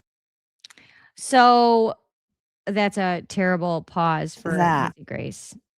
Maybe there's no good pause for Nancy Grace. I kid. She cracks me up. She is honestly, the way she talks to people, I'm surprised people still interview with her because she's so rude. But she's, she gets exclusives. She gets good information. So she's a good one to watch or share certain things. But anyways, I can never get over her look. I don't know, the eye makeup, the whole shebang. Anyways, distracting. Bottom line is that he's saying, oh, pardon the smell in my house. I took a shit. Well, rotting flesh is very different from feces. I as somebody who worked in the medical field for a bajillion years in spine and neurosurgery, cadaver labs, and so on and so forth. And working in the emergency room, working in the hospital. It very, very different things. For anybody to think that was feces, there's no way you could compare the two. Just saying, putting it out there. TMI, it's a disgusting topic, but I want you guys to hear that. You guys let me know in the chat if you guys want me to replay either one of those videos so you guys can hear the audio. I do like that Nancy was able to isolate it and actually put the subtitles on so that you also can see what's being said. All the other videos, I did save the originals, but it's not isolated. So it's very difficult. You have to really, really listen. So it was really nice that she was able to isolate that to where you can hear that pretty clear, in my opinion. So you guys let me know if you guys want anything else replayed between those two. I'm not sure how many people have seen those. But yeah, no one adult wise took control of these two kids. No. And again, I say there's a lot of people involved. You have right there, he's got Neo, Sakura, Asia. Okay. The three friends, that now want to create all the distance in the world from him. And it comes down to the fact that they don't want to be involved and wrapped into this. Well, how are you guys going to explain that you're in these lives? Okay. You're in these lives and this is the conversations that are happening. How can you say that you didn't know anything? You didn't know she was underage. You didn't know he did anything to her. You don't know what happened to her. You're clueless, but there's literal digital proof from you just continuously being live all the time and living with a phone in your hand. How do you explain that away? How do you deny that? I mean, to me, there's no denying that. I mean, the prosecution's going to bring that into court and go explain. How do you explain? I didn't hear that. No one's going to believe you because you can tell that there was a reaction, right? You guys let me know if you saw the reaction when she kind of like paused and then tries to like talk about other things. They're both trying to change it up a little bit, but you know, again, the bathroom thing is crazy. So Neo, the best friend of David, we'll just play this part where they're talking about this. Known that Celeste was dead. So does he know that Celeste has been murdered and rendered disarticulated in that mansion? And now he's looking up David Anthony Burke, claiming it's a backed up commode. Let's just watch it one more time. Oh, yes, I apologize in advance for the way my bathroom smelled. I took a shit like 2 hours ago. I don't care. I just took a To me, Neo looks like he's not buying it. He looks like in my opinion, he doesn't look shocked at this.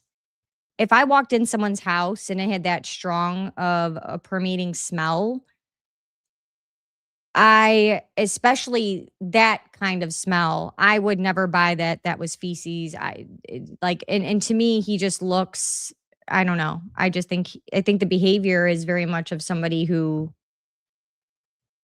wasn't shocked. You know, of course, this is all alleged. There's a lot that has to still come out.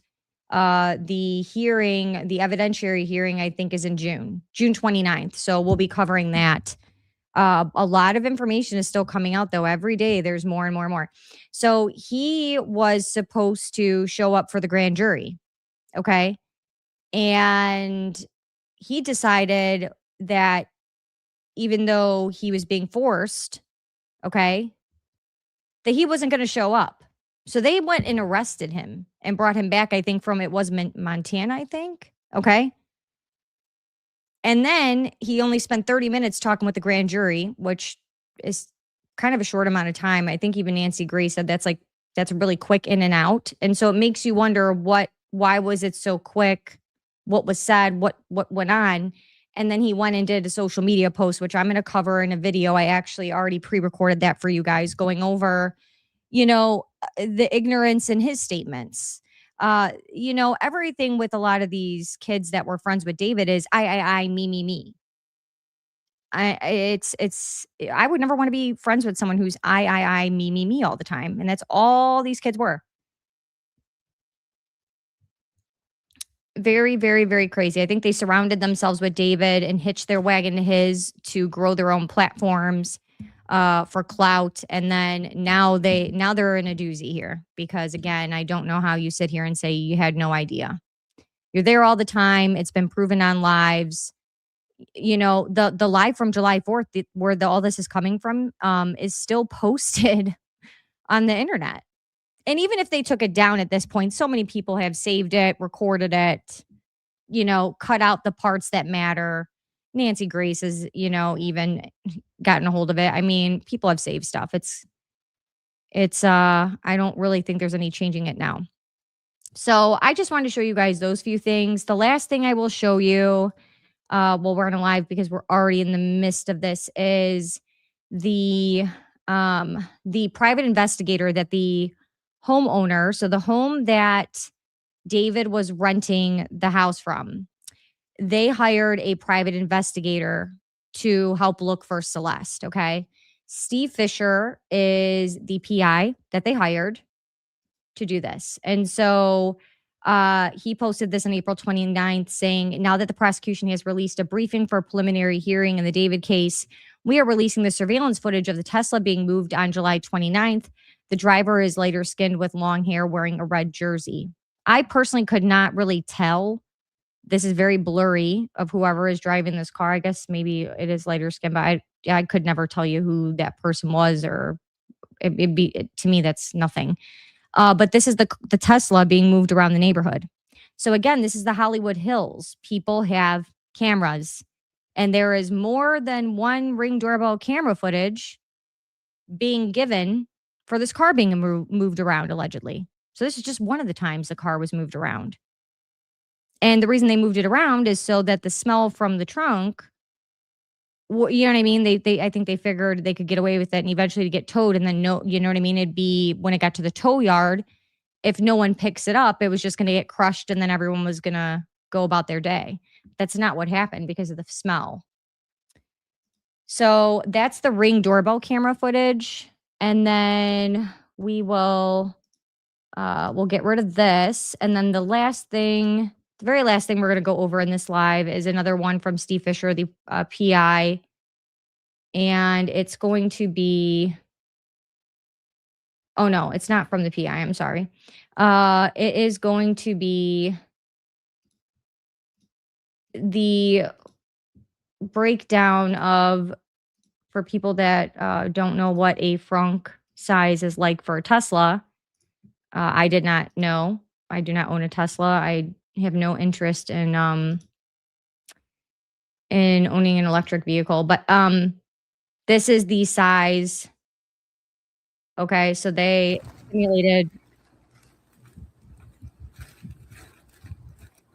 I guess, putting his wife or whoever this is into the car. I can't even imagine what this looks like to neighbors. In one piece, and trying to show what it would be like size-wise to get it into the trunk in one piece.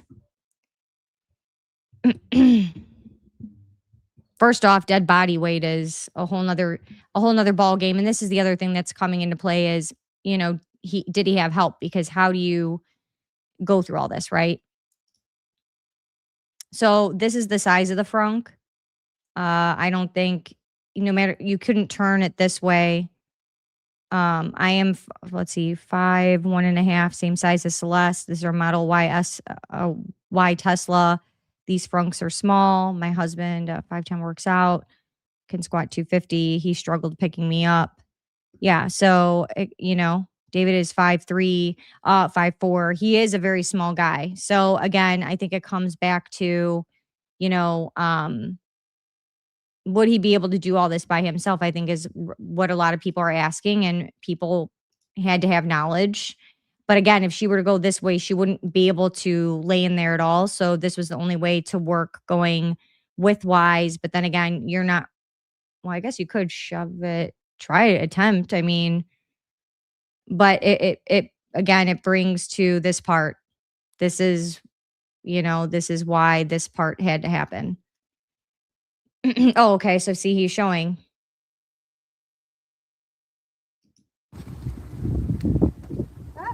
That's good. Okay, Camden, take a picture. She said, okay, that's good. Take a picture. That's good. That would freak me out. I don't even care. Even just to show people. No way. No way is anyone doing that. I'm good. I don't know. I could get an MRI, but that would bother me. I would not, even just to show people.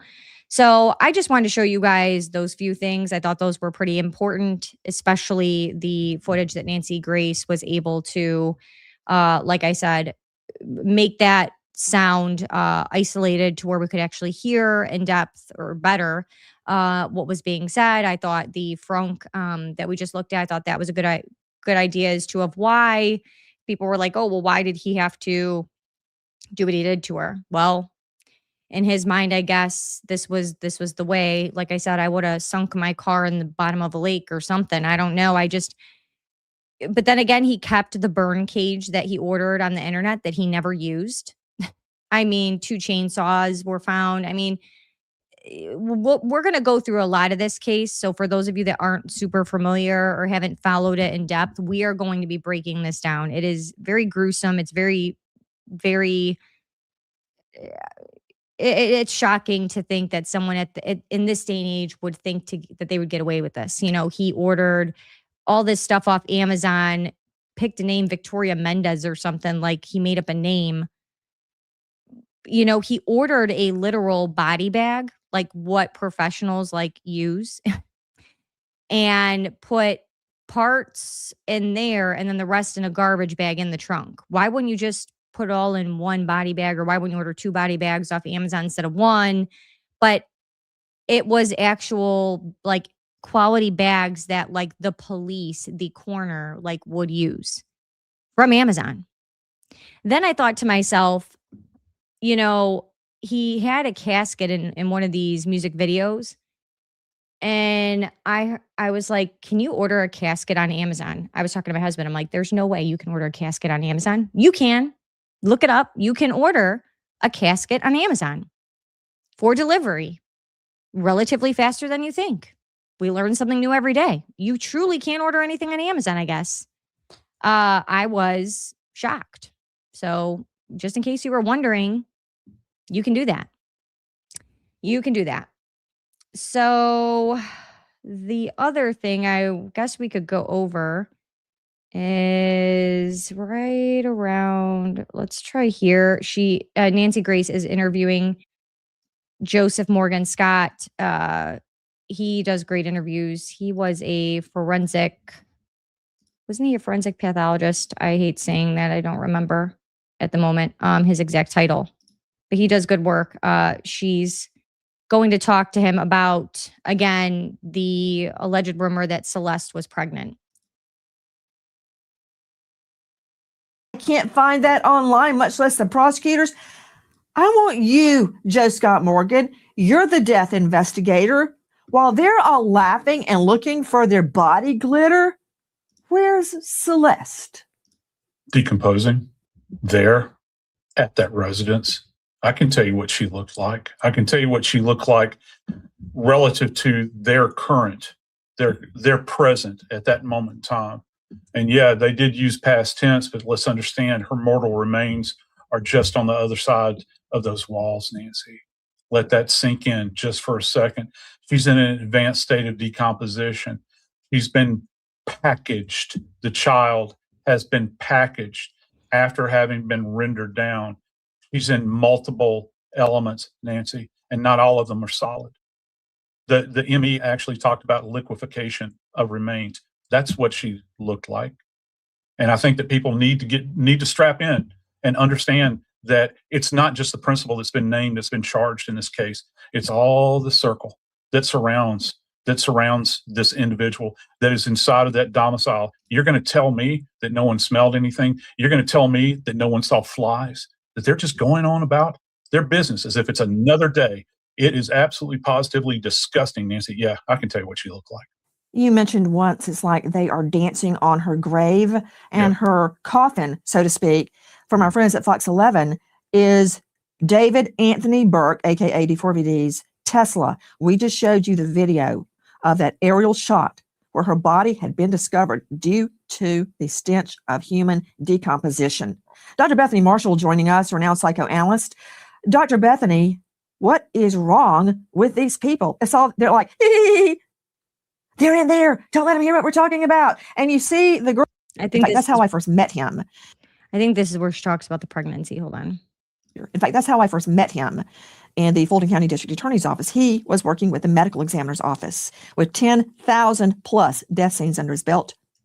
Why don't I know whether Celeste was pregnant or not? Well, because the ME actually in their report stated that there was no evidence of pregnancy. And then they had to go back and amend it. And at which point in time they said it's undetermined, essentially, or indeterminate is what it comes down to. I can tell you this, according to the findings that they had at autopsy, they didn't show, and I'm talking about the physical findings, they didn't show any evidence that she was in fact pregnant. We cannot exclude, though, however, if she had had a pregnancy that at some point in time had been terminated, at some point in time, either through, I don't know, morning after pill, or we're talking about some kind of terminal event where she goes and has a child aborted. So that's difficult to understand. And what even complicates matters even more, Nancy, is the fact that she is in such an advanced state of decomposition. This is a very difficult road to go down. We do know, however, that they didn't find anything that would indicate she was pregnant at the time. Okay, let's recap what you just said, Joe Scott Morgan. Number one, the body.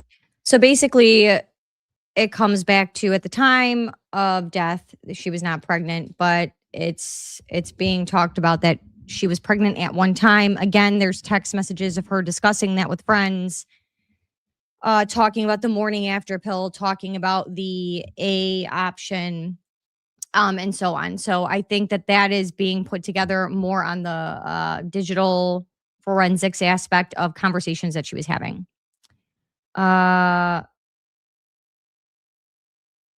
Sorry, trying to send gift doesn't go through, frustrating, keep saying error. That is weird. Let me know if it keeps not going through, but it should work.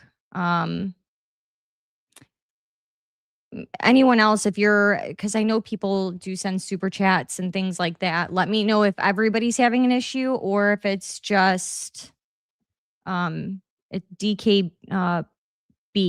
If it's just you having an issue, I don't know. I hope it's not a problem altogether. Steve Fisher is my friend that's got a very detailed timeline on this case on his website next. He sure does. I've been following him. He's got tons of information. It's so nice. Have you seen Steve Fisher's timeline? I have. I actually was on his X. Yeah, they were talking. Yeah, I know that he has it. He has a very detailed timeline. I think they're saying around May 5th is when she would have been disassembled, is the word we might use for the algorithm. I'm so worried about getting in trouble for some of the words that we've had to use in this case because it's that gruesome and that bad. This case is so wild. How many people knew about Celeste and nobody said anything? I think there's quite a few. Yes, he is out of Jacksonville State University. Yes. And he is a forensic pathologist. I just want to make sure I was correct. I've heard him. He was great too when he did a lot of speaking on the Idaho 4. David seems like a kid who wasn't told no enough. I just think there's a lot of different family dynamics here. It's interesting. I'm glad you're covering this. A friend of mine is the PI that's dedicated himself to getting justice for Celeste.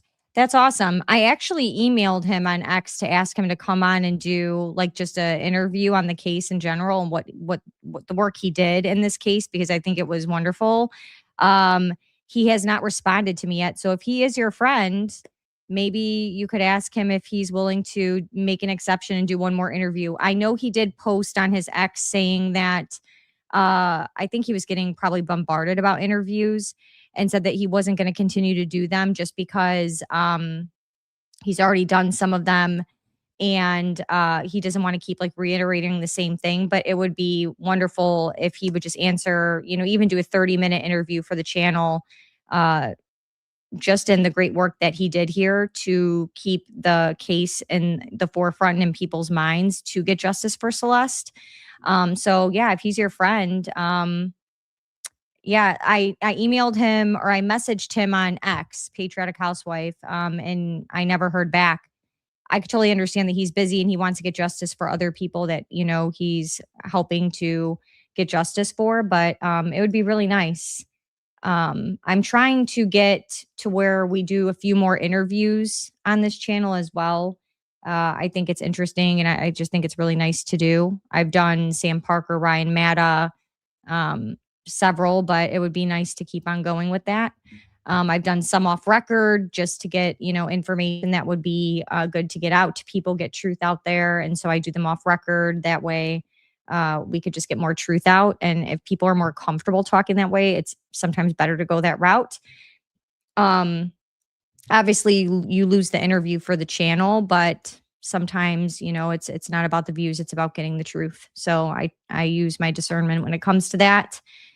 And yeah, but yeah, I would totally appreciate that if you did ask him and he was willing to do even just a short interview.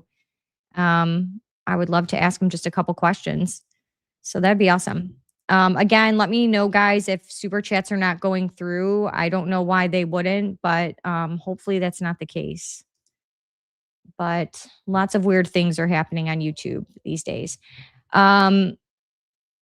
So again, really quick, Blair Burke is his high profile attorney. She's a celebrity criminal defense attorney.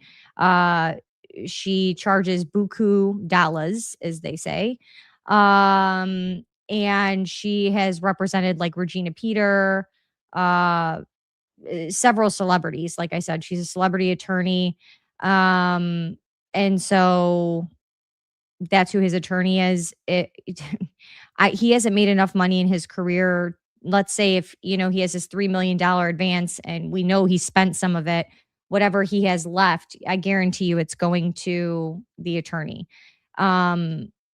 With all the forensic evidence and the digital, the digital evidence that they have, I mean, I understand like you can plead not guilty, but when you have so much against you and then you have, I mean, all it takes is one friend to be a star, witness here for the prosecution. I mean, I don't know. There's a lot to this. I don't know what's going to happen. He gets a tons of messages, and he's also doing SAR on his other cases. But there's other David victims that are underage as well. Celeste isn't the only one. Yes. Yes, I appreciate you asking him that. And I do know that he is speaking with 2 other underage victims that were involved with David. So again, it comes back to maybe that wasn't the intention with how he got involved with Celeste, but clearly that became a thing for him.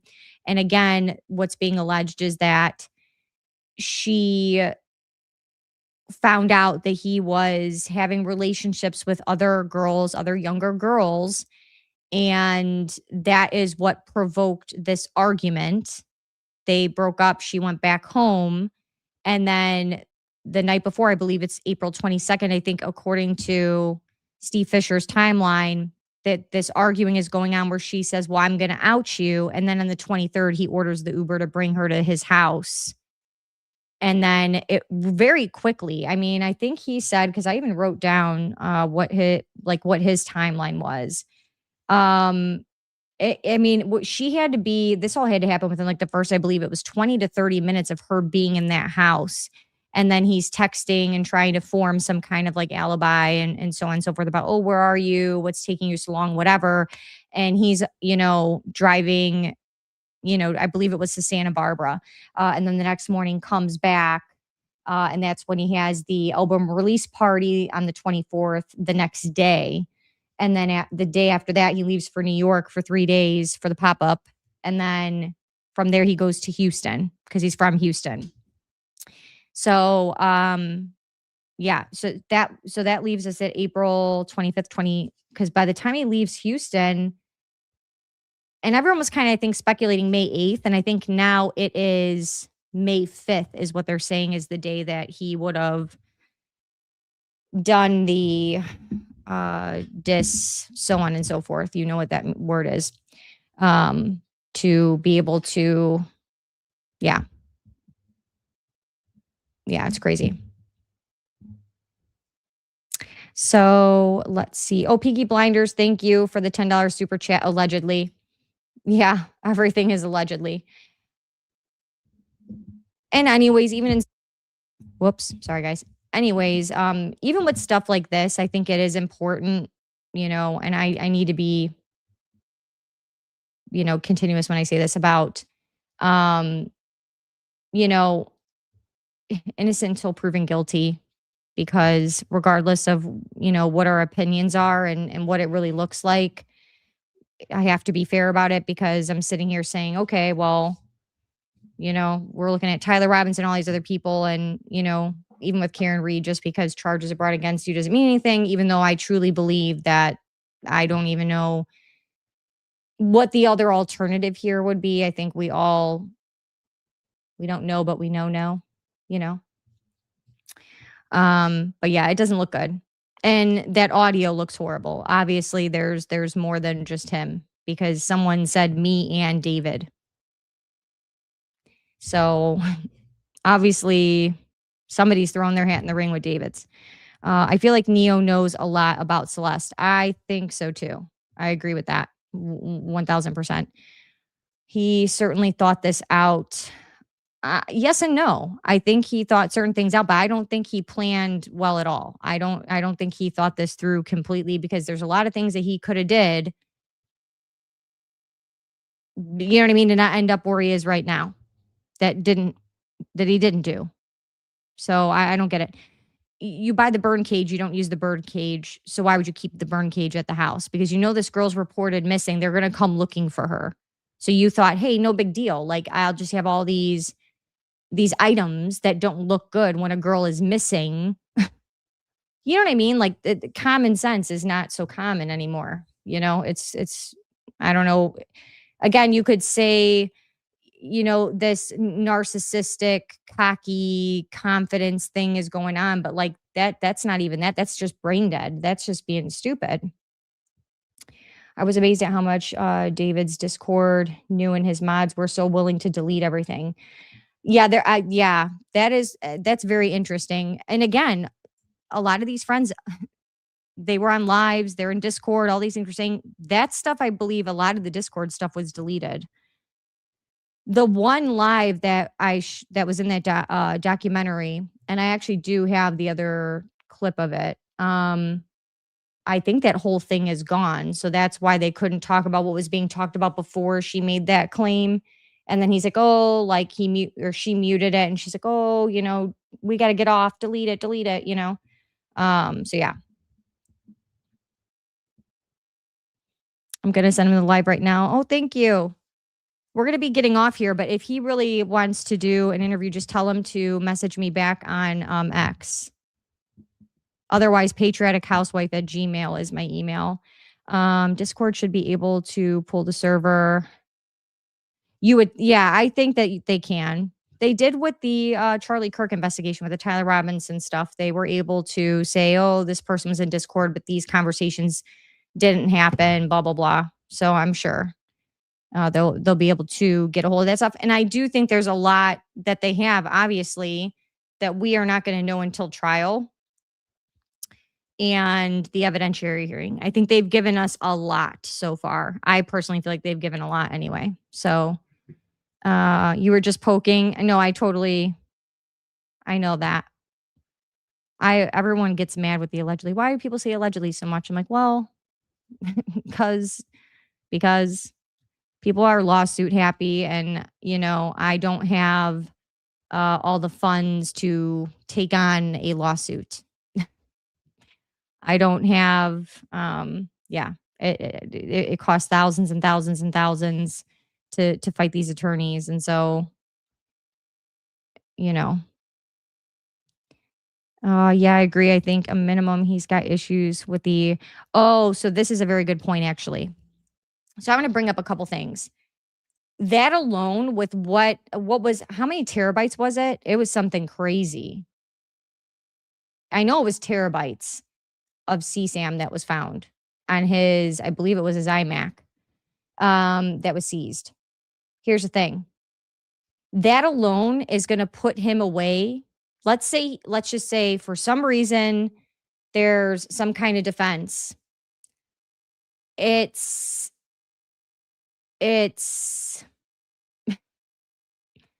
not going to be good. He's going away for a very long time just from what they were able to get off the computer in CSAM. I mean, he's done for just by that. Yeah. I follow you on X as well and came across your channel because of Candace Owens. Oh, because of me commenting on her channel on there. Thank you for following me on X, though. I just actually put stuff up on Spotify as well. So I'm on Rumble. I'm now on Spotify. I have to add more episodes to Spotify. But yeah, be sure to follow. I have Instagram. I never post on my TikTok. But I have Instagram, obviously X, Spotify, Rumble, and YouTube right now. So, but yeah, there's a lot of CSAM. And here's the other thing. With him looking up constant gore content, you know, you ever heard of gateway drugs? You know, you try this, it leads into this.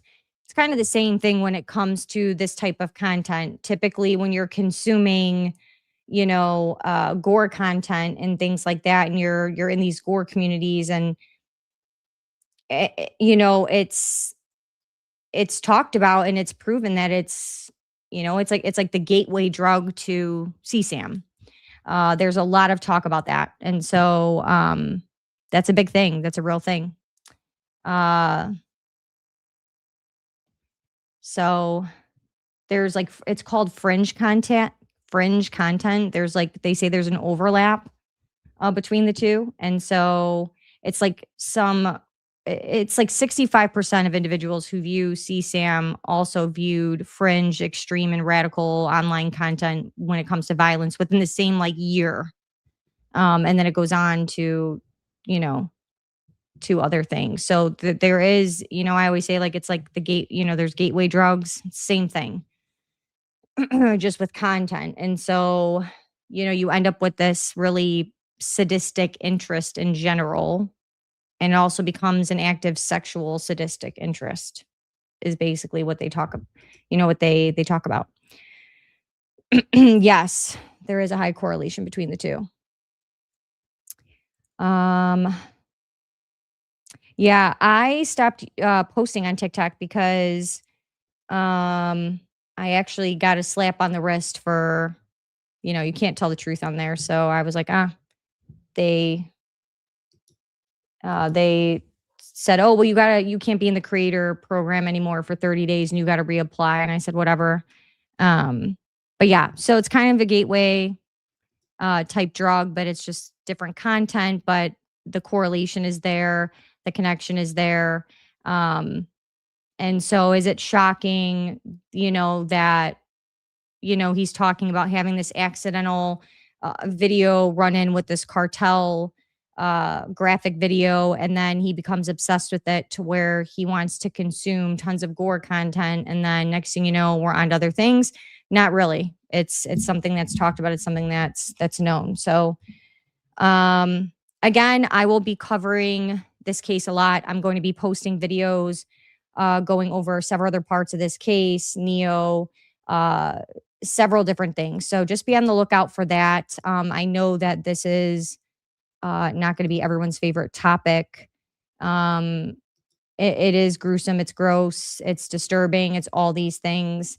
Again, but it happened. It's real. This is someone's daughter. This is a child. And, people need to be aware of what's going on and what their kids are doing.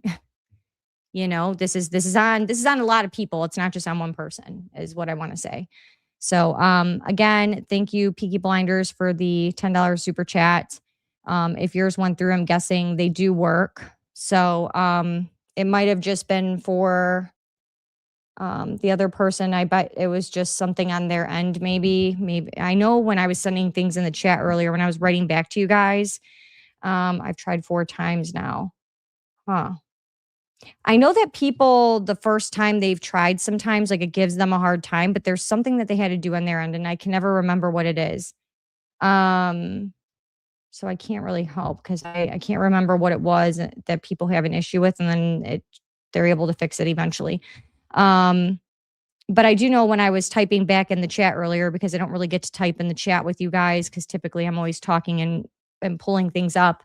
But when the video was running, I was able to do that, and it was giving me a hard time. Like it was like, oh, we can't post this. Try again. So that doesn't usually happen.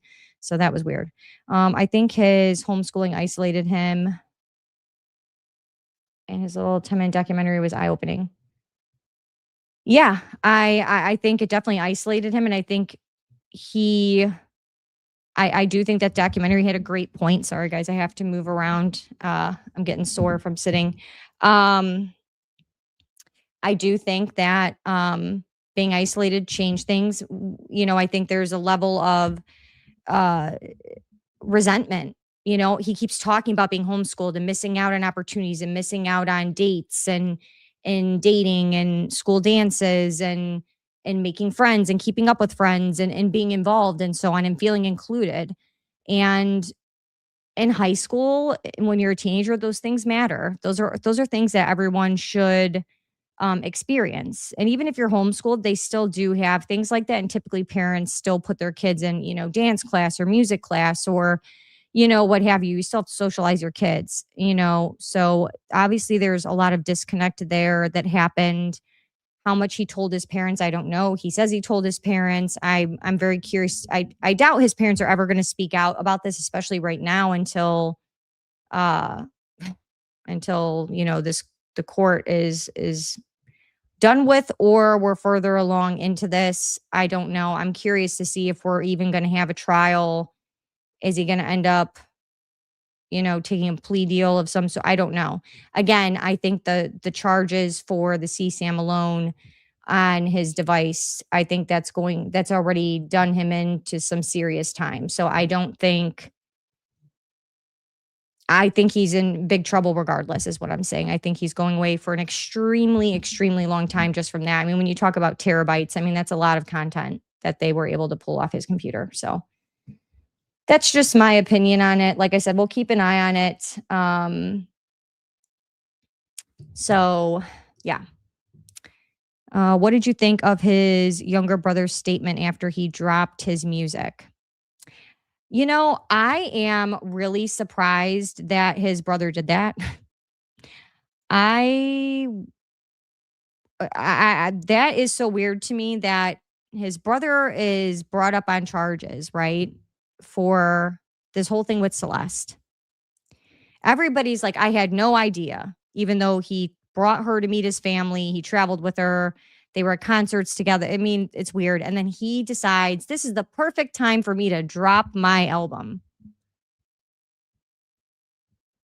And perfect timing. What better timing than my brother is sitting in prison awaiting trial for one of the most gruesome cases we've heard in a long time. I mean, that alone, again, we have psychological issues, I think, in a lot of ways, right? Especially given how hard the parents fought to not have to go to the grand jury. They all fought. I mean, look at Neo. I mean, he disregarded that whole thing. I guess he thought that was like an option. That's not how that works.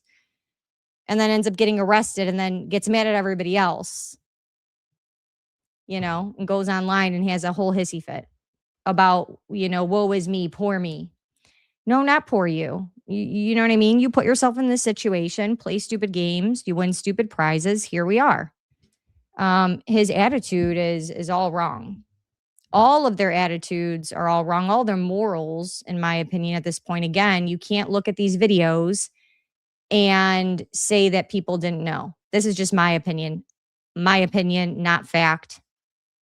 Neo went to mommy's house. If this was my kid, I'm not joking, grown up or not, I would whoop their behind. I'd be like, what in the actual, what is wrong with you mentally to be around somebody who is doing this with a mind? I mean, you don't even want to know. That'd be it. My parents would put me 6 feet under themselves. Grown adult or not, my parents wouldn't even care. They'd be like, listen, you're brain dead. So yeah. So that's where I'm at. So we'll see what happens. We'll see if, where this goes. Like I said, June 29th is the evidentiary hearing date. We'll keep an eye on it. We'll see what else comes out. If any other court documents are filed that we can see. I have a feeling that's probably all they're going to give us, which is, there's been a lot of information that was given out recently. I do think they're going to be scaling back probably until this hearing. So I think Neo wanted to be more than friends, or was more than friends with David. That's interesting that you say that, because that kind of crossed my mind. I know that that probably doesn't sound nice, but it did. It crossed my mind. I don't know why. The pictures of them together, their demeanor together, it came across a little bit too chummy. I don't know. It gave a vibe, but there's something there. I definitely think David was bi. And I wouldn't, I fully agree with you. I think there was something weird there. And I also think that would make sense if there was something there as to of why Neo would stick up for David so much and be willing to, I would never do that, period. I don't care if we're doing the do or not. But it would make sense as to of, why he would stick up so hard for him and try to, save David, I guess. I don't know why he would sacrifice himself for someone else. That's just crazy, but you can see it in videos how they interact 1000%. The body language, the way they look at each other, it's obvious there's something going on. Neo was jealous of Celeste, in my opinion. Yeah, I do believe that. And you know, it's interesting because a lot of people were talking about, wasn't it Asia that they were saying that David used to date or they were hooking up? And when I look at him in Asia, I really don't see that. I mean, Asia might have like been into him, like, you know, a crush, but I see that more from Neo than I do get that vibe from Asia. 1000%. Like I think that they come off like there's no chemistry there. They're just friends. Like like I said, she might have liked him or whatever for like the fame and the money and, you know, the clout of it. But I don't see that. I don't get that, that chemistry, that, you know, sexual tension that you could see between people, or that there's something about people's auras when they're together. You could just tell. So I don't personally think that Asia and him were sleeping together. I don't think that it was like that, the way people are trying to paint it. I could be totally wrong. Maybe there was, but I lean more towards Neo for sure. I definitely think they were more than friends. There's something that's happened, maybe after a night of drinking, or there's something there. Something's weird. Again, it would make sense for why you would take up for somebody and try to protect somebody when you have feelings for somebody, right? I think that's just human nature. So I definitely agree. Who knows? I mean, you know, maybe he's going to testify. We'll hear more from Neo. Will we ever get the real truth? Probably not. I don't foresee that, but you never know. Who do you think? Sorry, guys, I keep putting glasses on and off. Who do you think moved the Tesla? Hang on, guys. Who do you think moved the Tesla? Could you tell in the short clip that was released? All right. So who do I think moved the Tesla? Gosh, I obviously, allegedly, this is my opinion. I think Neo moved the Tesla. I think him and David, whoever was available or could do it. Who do I think was driving the Tesla in that picture? It's so blurry. It's hard to tell. I know Steve Fisher, when he put it up, was saying like light skin, long hair. I personally couldn't tell. I mean, I could tell that there's red in there, so they probably were wearing red. And maybe by the steering wheel, you could see like a little bit like what looked like a lighter skin tone. But to me, it was too blurry. But if I was willing to bet, I have a feeling that Steve got even more clear footage of people walking to or from the car from one of these neighbors. I wouldn't doubt it. And we're not going to get that until the evidentiary hearing or trial. But I bet you they know who was moving that car around. Again, this is the Hollywood Hills. These are humongous homes. Yeah, people have cameras. There's Ring doorbell cameras. There's all kinds of stuff. These people are not doing their own landscaping. Yeah, I think that we're gonna find that out. But of course, it's alleged. I don't know. But do I think it was one person doing it? No. I think there was a couple people. Do I think the girls were moving the car around? I would be shocked. I personally don't think the girls were. Yeah.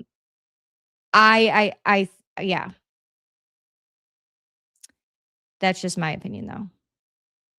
And again, in the background, Tesla does have cameras. Here was the thing. Steve Fisher talked about this, and that was my first thought too, is Tesla has cameras. At the tow yard, and when they went to tow the Tesla was dead. Okay, so it was not charged. And what is it called on a Tesla? I had to write it down because I was not familiar with this. You guys laugh at me for my my handwritten notes here. But I forgot what it's called. Yeah, the car was dead. So when the tow yard received it, its Sentry mode for the cameras was off. So what Steve was saying was he'd be really surprised if there was camera footage from the Tesla. from a certain point because Sentry mode was off and the battery of the car was dead when it got to the tow yard. So I don't know. Teslas do have cameras, but I think their best bet, because I thought, oh well, then when she's getting put into the trunk, then that should be on camera too. I don't know. We'll see. I don't know really much about Teslas. I'm not an expert. I do know that they record constantly, and the video footage from a Tesla, I will say this, they say it is crystal clear footage. It is like really, really good. So if the car happens to record you, yeah, they say it's extremely impressive, the quality of camera. There's no like really discrepancy of what you're seeing. It's crystal clear. So I wouldn't doubt that. I wouldn't doubt that at all. So yeah, I mean, we'll have to see. But that's what I think so far. Steve Fisher's done great work. He's put out a lot of information. And I think he knows a lot more than what he's given out. He's going to let it all come out through the court and trial. He's not going to do anything to jeopardize, the case being lost. He's done too much work to get justice for this girl. And I totally 1000% understand that. And I think that that's the right thing to do. Do you think the license plate readers or his cell phone places him in Santa Barbara that night of May 5th? And how the heck did they find Celeste's ID on that highway? So what I think happened was the license plate from the toll road.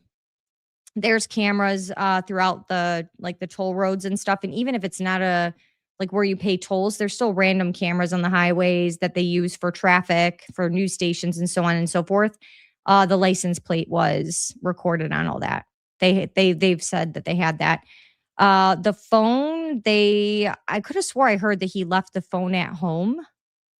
Isn't that what Steve said? I could have swore he said the phone was left at home, but there was something else that he didn't think about, again, that still did it. But either way, they do have the license plate from the highway. I know that for sure.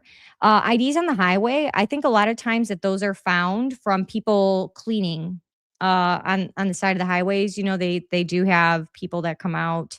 They have prisoners and certain things sometimes that come and pick up trash. And I bet you that's how it was found. Or someone stopped to, I don't know, change a flat tire or something, and came across it. You never know. You never know what you're going to stumble across. He is contradicting himself first when he said he just watched kids at school and not interacting, but then saying his friends from school didn't reach out to him. So what he's talking about is before his parents took him out to homeschool him, his friends that he had from school at that time all stopped reaching out to him. So he's not contradicting himself. He's talking about when he was in school, in public school, before his parents decided to pull him out and homeschool him. And so he thought his friends would keep up with him, and they didn't. And so it became very, lonely. And then, he had to watch all these kids he went to school with go to prom and have all these different experiences. Well, he said on the sidelines, they were going to date girls and have relationships and go to school dances and all these things. And he was never going to have those experiences because he was homeschooled. And there was like a resentment. You can tell in his TikToks that he was posting that there's a big resentment for where he feels he missed out on life experiences and like he was not afforded the same things as other people, which is crazy because the man had, a career that people would kill for. He had an album drop. He made millions of dollars. He lived out a dream that very few people, it's like being an athlete, a professional athlete. And he took it and he threw it down the garbage can in 2.5 seconds. I mean, that is wild to think about.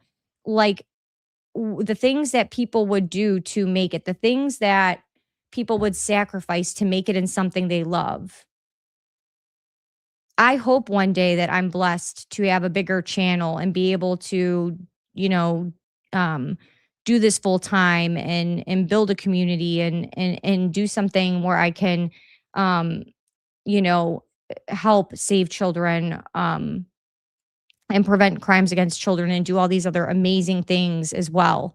But you have to get there, and you pray on it. And I let God lead me, and I pray that I can make a difference in someone's life in a positive way and help somebody. But there's people that get those opportunities and they throw them away like nothing. And there's people who get those opportunities and they do great things and they continue to bless people and they go out into the world and they do positive things and they give back in certain things. And unfortunately, this is a young person who did the exact opposite with that opportunity, which is very sad.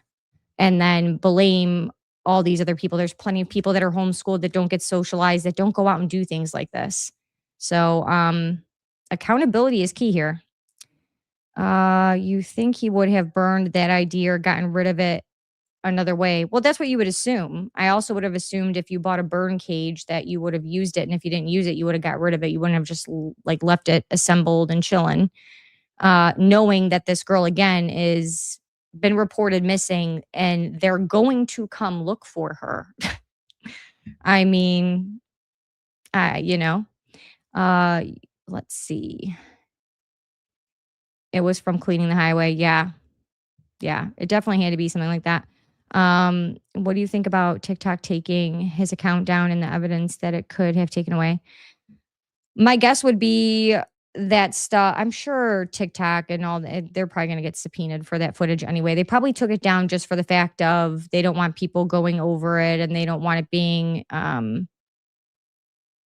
altered in any way and so on and so forth. Maybe that would be my guess, but I'm sure that they can't just destroy what the prosecution is going to say is evidence. I have a feeling that they've already been served with some kind of paperwork for footage, messages, the whole nine. I am very disappointed by all the mandated reporters at the schools that were aware of David and Celeste to point of emailing the manager. I think they should have repercussions. I think there's a lot of people that need to learn the hard way here. The kid that took the $1,000 and gave her the burner phone, that's pretty bad. If that was my kid, I would have, man, you don't even know. My parents would have smacked the crap out of me for that. I don't know. If that was my kid, I'd be mortified that my kid took $1,000 to give an underage girl a phone to communicate with an adult. That was crazy to me too. A preservation order probably has been given to TikTok. I'm sure it has. I don't think that they just deleted the TikTok and took away the evidence. I think that they're preserving that and they just don't want that to be misused. Did you see the kid where he was on the live stream talking? Which kid? Are you talking about the kid that took the money? I haven't seen that yet. I'm still deep diving into certain things, but I've consumed quite a bit of content on it the last couple days, just to be able to make sure that I can cover a big bulk of things, because I have a feeling too, even with this documentary and certain things, I'm curious what's going to end up going missing or changing or whatever. So I wanted to go over several things because you never know nowadays. But I will have to look into the one I think that took 1,000. I'll have to look it up. I have not seen a live stream of him talking or anything. I do have the picture actually of, let's see. I do have the picture of him. Oh yeah, it's on my phone. I could airdrop it to show you guys. This is the picture of, let's look at this together because this is for those of you that haven't seen it. Let's see, and then I can share it. Share screen. Oh, it's not share screen. My bad. Hold on. Sorry, guys. I think it would be this. Yep, it's right here. Okay, we're gonna look at this together, and then we're probably gonna hop off here, and we'll do another live on this. So this is the picture of the bag of money, allegedly, that David is paying this kid. And he is giving him this money because he drove up to the school because Celeste's parents took her phone away. so that she could no longer communicate with him. So he drove all the way up to Lake Elsinore to pay a kid to give her a burner phone so they could start talking again. So, yeah.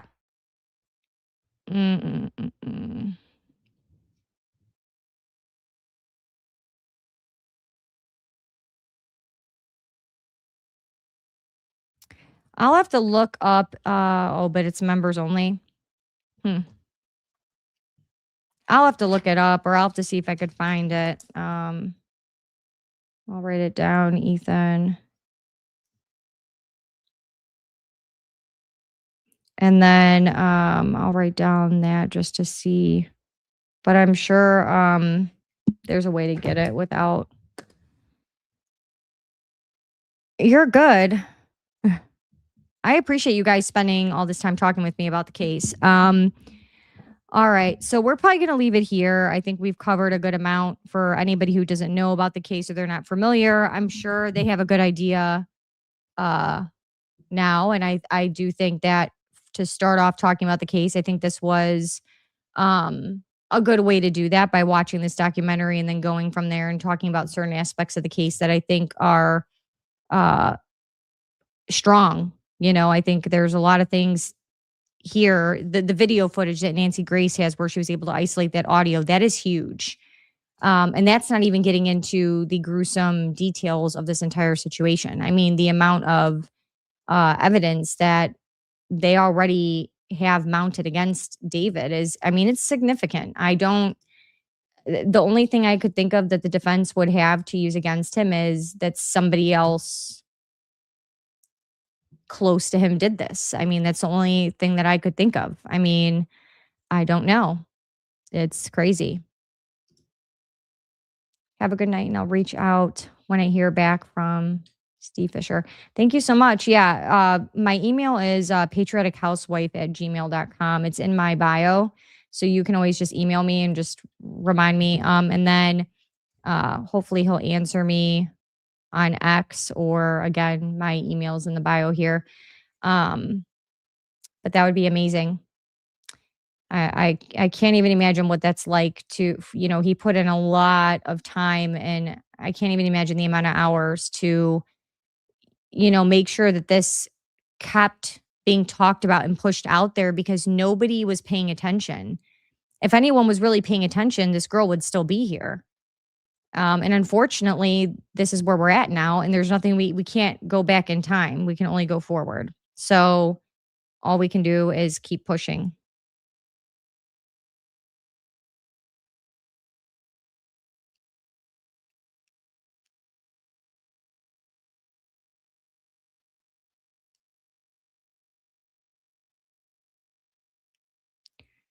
Okay, guys, so I'm going to hop off here. I appreciate everybody that was in here today. I know today was a slower live. I kind of figured Saturday might be a day where everyone's resting, and we might get a bunch of people in here to talk about the case. Hopefully, a lot of people will rewatch the live and get a good look at some of this footage, because it's a crazy one. That's for sure. Yeah, I'm glad the homeowner hired him too. And that was amazing of the homeowner, because, you know, they could have turned a blind eye too. So that was really good. That's amazing. There's a lot of people who don't, you know what I mean? A lot of people out there that are like, oh, it's not my business, doesn't affect my life, not my problem. And so you see that a lot, unfortunately. People don't want to get themselves involved. So that was good on the homeowner's part. And I know that Steve's done a lot of work. So I commend him. I think that's amazing. And he should be proud. I mean, he's, you know, again, anybody that you can help, any family that you can get them answers. It's not the result that they want, because we can't go back and change things, but any kind of closure and answers that you can get the family, you know, her being put to rest, you know, that's better than no answers and no nothing. So, you know, you have to do with what you have. And I think at this point, Steve's done an outstanding job. I know he knows that already. So, anyways, I hope that all of you guys have a great rest of your Sunday. Again, we'll get back into lives. We're going to be covering a bunch of different things. I just figured this was a good one to cover, to keep this out there, keep talking about it. Wild, wild, wild. The world is I don't know. I'm disappointed in a lot of the stuff that's going on. But I mean, Ted Bundy was gross. John Wayne Gacy. I mean, there's plenty of sick people out there, but this was. And then when you realize about the terabytes worth of CSAM, it's just the icing on the cake. It's gross. So, anyways, I hope you guys all have a great night. Again, I will be posting several different videos. Charlie Kirk. We have a Lynette Hooker update. What else are we following? I haven't heard anything else on the Ashley Janae case, which I don't know. I think the family waited too long to get answers on that. I don't know. I'm praying still that there'll be something going forward, but that's really sad with Ashley Janae. Trying to think of what else. Alex Murdaugh, obviously his new trial, that's wild. So I'm doing some coverage on that. So again, if you guys are interested in supporting the channel and you're able to, link in bio is for the merch store. This is my Patriotic Housewife Tumblr. I really like that. It keeps everything super cold, so I've been using that. Sweatshirts, t-shirts, the whole nine. It's better to click the link in the bio than the store in YouTube, because it doesn't show you the full store. So again, there's tons of merch.